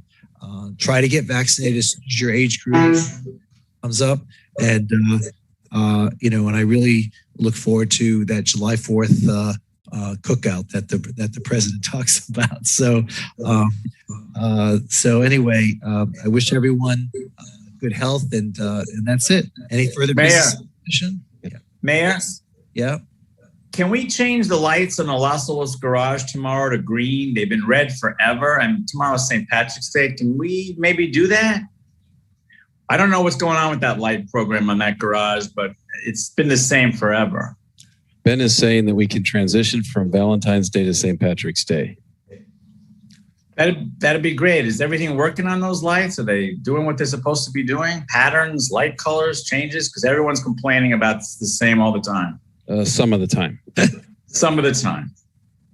Okay, but we're working on that, right? With the vendor and everything else we need to be doing, and punch lists and everything? Correct. There's a couple of things with that particular project that we have not accepted yet. Okay, good. Thank you, Mayor. Sorry. Mr. City Manager, do you have a report? Yeah, just two things tonight. One is to let you know that the Can Do Commission is working with a Can Do company and the Boring Company, because they have already responded with a initial idea concept proposal I've got a staff to take a look through it on Thursday, and then I'll have something for you, and we can decide where we go next steps with it. So they were quick to come through. Second thing is I just need the commission's direction on a topic. We have a property located at 1890 Southwest 37 Terrace, 1890 Southwest 37 Terrace. This is in the Sunset Civic neighborhood, and it's a property in which we have a pump station in front of a sewer pump station. I can let the Public Works Director explain the pump station with the technical aspect if the commission would like. But apparently we've done some rehab work out there, and this pump station is immediately in front of a house, and it's created some impacts to that homeowner. We've, I think, mitigated the impacts as best we can in the soil itself, and I think Raj, why don't you make your way towards the podium for me just to help. Like I've got a rear view mirror here by having this TV screen in front of me. I can see who's sitting behind me. And we've mitigated impacts the best we can, and I don't know that we necessarily can mitigate them anymore. The concept was brought to us that maybe we should just acquire the property instead of continuing to try to mitigate and turn it into a property that would be used for our utility. It was a property that we got a couple of appraisals on. The average of those appraisals was $370,000.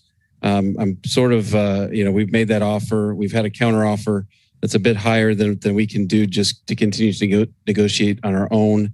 And I really want, if I can, have Raj describe what work we've done out there and then see if there's commission direction to potentially process this as an acquisition. It would require, at the price point we're at, it would require that I would bring it back. It would need a super majority of the commission to be able to acquire. So let me turn it over to the Public Works Director. He can talk a little bit about what the utility is, the station is, and the work we've done. And then I'll see if I can get some direction from the commission on how they'd be willing to move forward. Good evening, Mr. Mayor and members of the commission. This particular pump station is scheduled to be rehabbed, and it is in the swale, and it has been there for a few years, several years rather.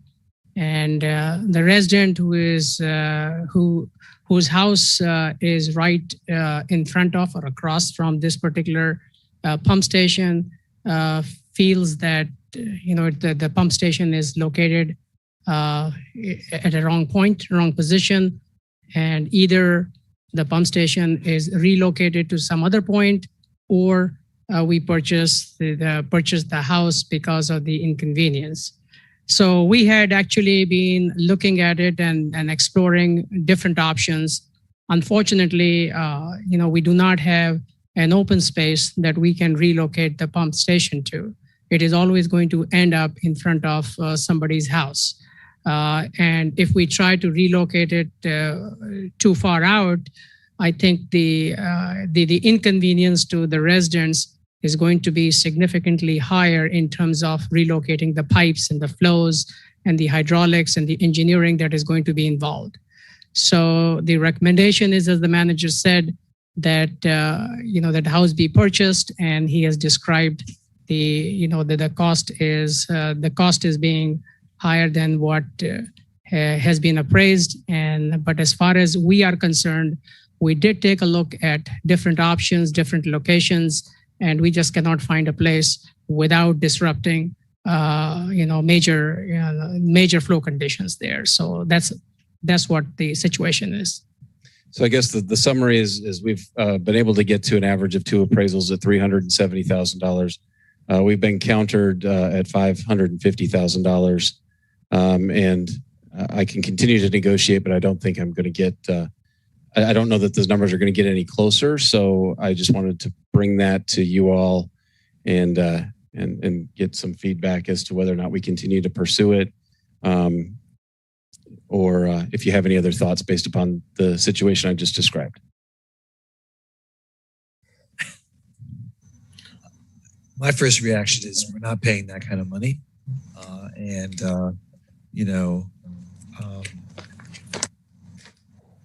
Can we take it by the domain? I haven't explored that at this point. No, we're still in a. What was that? I didn't hear that. Can we take it by eminent domain? No, I don't think eminent domain comes into play in this, and the city attorney can correct us. But I do think the reason why I brought this up is because A, it's in my district. B, we tried to go out and rectify this problem, and it would cost us millions to move the pump. If you were to look at an illustration, which we plan to bring back, if we had an appetite to do this, of how this obstruction sits in the swell of this home, almost occupying 75% of this swell. It's a huge obstruction, and it became an issue. So we tried every angle, as Raj has indicated, to mitigate it to where we can't mitigate it without disrupting the whole neighborhood. And as we look at these appraisals that came in, yes, they're lower than what the residents are asking for, but in today's time, if you take a house like this one and you try to relocate in this city, that is just not enough money to do it. Now, this resident they'd rather stay in their home and have the obstruction moved. I mean, that's the nuts and bolts of this. They'd rather stay. They don't want to move. What I'm trying to do in my quest is when we start putting these obstructions in front of people's homes, and I've heard you allude to them in the past, Mayor, about how they look. Maybe we should look at acquiring the person's home and utilizing the depth of the lot to hide the monstrosity or the how this thing looks. And oftentimes they come with a horrendous odor. And we've had this problem here. We've had it at some other lift station throughout my district. And I think it happens other places as well. But this is the only solution that we can come up with. So I don't know what the aftermath will be with the residents. I'm not saying they're gonna do anything to us liability wise. I'm just saying I thought this would be a good way of trying to mitigate this. But to say that we're not gonna do it and we'll do it by eminent domain is turning a death ear on it. Now, when in Rio Vista, when we had sewage spills, just sewer spillage going through people's home, we spent, millions of dollars trying to mitigate, not an obstruction, just sewage. And I don't want to play tit for tat, but I just thought we would look at this holistically and see if there's an appetite to do this. We can vote it up or down at that particular time, just to say no before any of the evidence or facts are presented before you. To me, I think is just not the right path that we need to take in reference to this. I think there should be a way to compensate folks. Can we table this discussion? I'd like to go take a drive out there myself and kind of eyeball the situation. Yeah. And when you do it, Mayor, I would love for you to meet with the homeowners and you guys have a chat. They were waiting earlier to present their side of the story. And if you come back with appetite, I mean, fine. But I encourage all of you to drive out and look at how this looks in this yard. And it wasn't until I went out there that it became bigger than what I normally see in these situations. So I encourage you to drive out there and let's come back and just see what we can or cannot do. Okay. Good idea. Mayor, I just had a couple of questions. Is this something that, who came first, the owners in the house or the pump station? I believe based upon the purchase records that the pump station was there prior to the acquisition of the house. So they bought the house with the pump station there. And then we came back and modified the pump station and made some modifications to it. That's where the issue came in at, Vice Mayor. So maybe we need to have, this to me should be an agenda item where we get the appraisals in front of us. We have a real discussion. It's noticed to the public. Again, I don't understand why we have these kinds of conversations at the end of these meetings. No. The reason why I did it so that we could put it out there. It wasn't to be at the end. It was going to come up under the manager's report to see if we have an appetite to put it on the agenda so we can have a discussion about it. Tonight is not to vote or do anything other than say, bring it back with all the information, and see if we want to entertain it. We can go up or down, but I wanted to get it in front of us as soon as we can so that the residents can kind of get a feel for where they're going to go and what they're going to do moving forward. How long have they owned the house? I'm not exactly sure. I think it's a couple of years, but they did some major improvements. They sit on boards in the city. I mean, they're good residents. Just got a smelly deal, if you will, in terms of this lift station being in their swell. And as I further investigated, it just, and trust me, staff tried to do everything they possibly could do to mitigate this, only to find out if we tried to relocate it, we disrupt the whole neighborhood at the tune of millions of dollars. So no, I understand that. So I want to bring it back so you can see it, touch it, feel it. Yeah. And we all just say what we think we can do. Sure. Cannot. And we got to look at the appraisals and we got to figure out, well, if they just put that house on the market, what would they get for it? Or what do the neighbors get for their houses? I just want to see comparables, stuff like that. I agree with you. I agree. Yeah. So I want to bring it in front of us to discuss, not to make a decision tonight. Right. Or even, and when we purchase the house, if we purchase the house, what are we doing with the house? Well, I think we can further expand the pump station because they have plans to improve it even further. But as you keep improving them, you're improving this monstrosity of an obstruction in someone's front yard. But then when we do more work on the pump station, then what are the neighbors on either side going to do? Are they going to say, hey, this is at least you'll have an isolated plot of land to do it and not just go plop it in someone's front swale. Yeah, I understand. But then that's how we got here. And it's not making decisions. I don't do things like this. I want to bring it for us for a discussion. Great. I agree. Thank you. Okay. Any further items? Just one last thing to mention is I believe there's been a change in our first budget hearing. So this will come later in September, but I want to just say it so you can start planning for it. One of our commissioners had a conflict with the first meeting. So we are looking now at September 8th for the first budget meeting, September 8th instead of the 10th. So that's more information on that. That's just more to say it, put it out in the universe so that people will start jotting it down. I have nothing else, Mayor. Okay. Anything further from the commission? There being none, meeting adjourned. Thank you so much.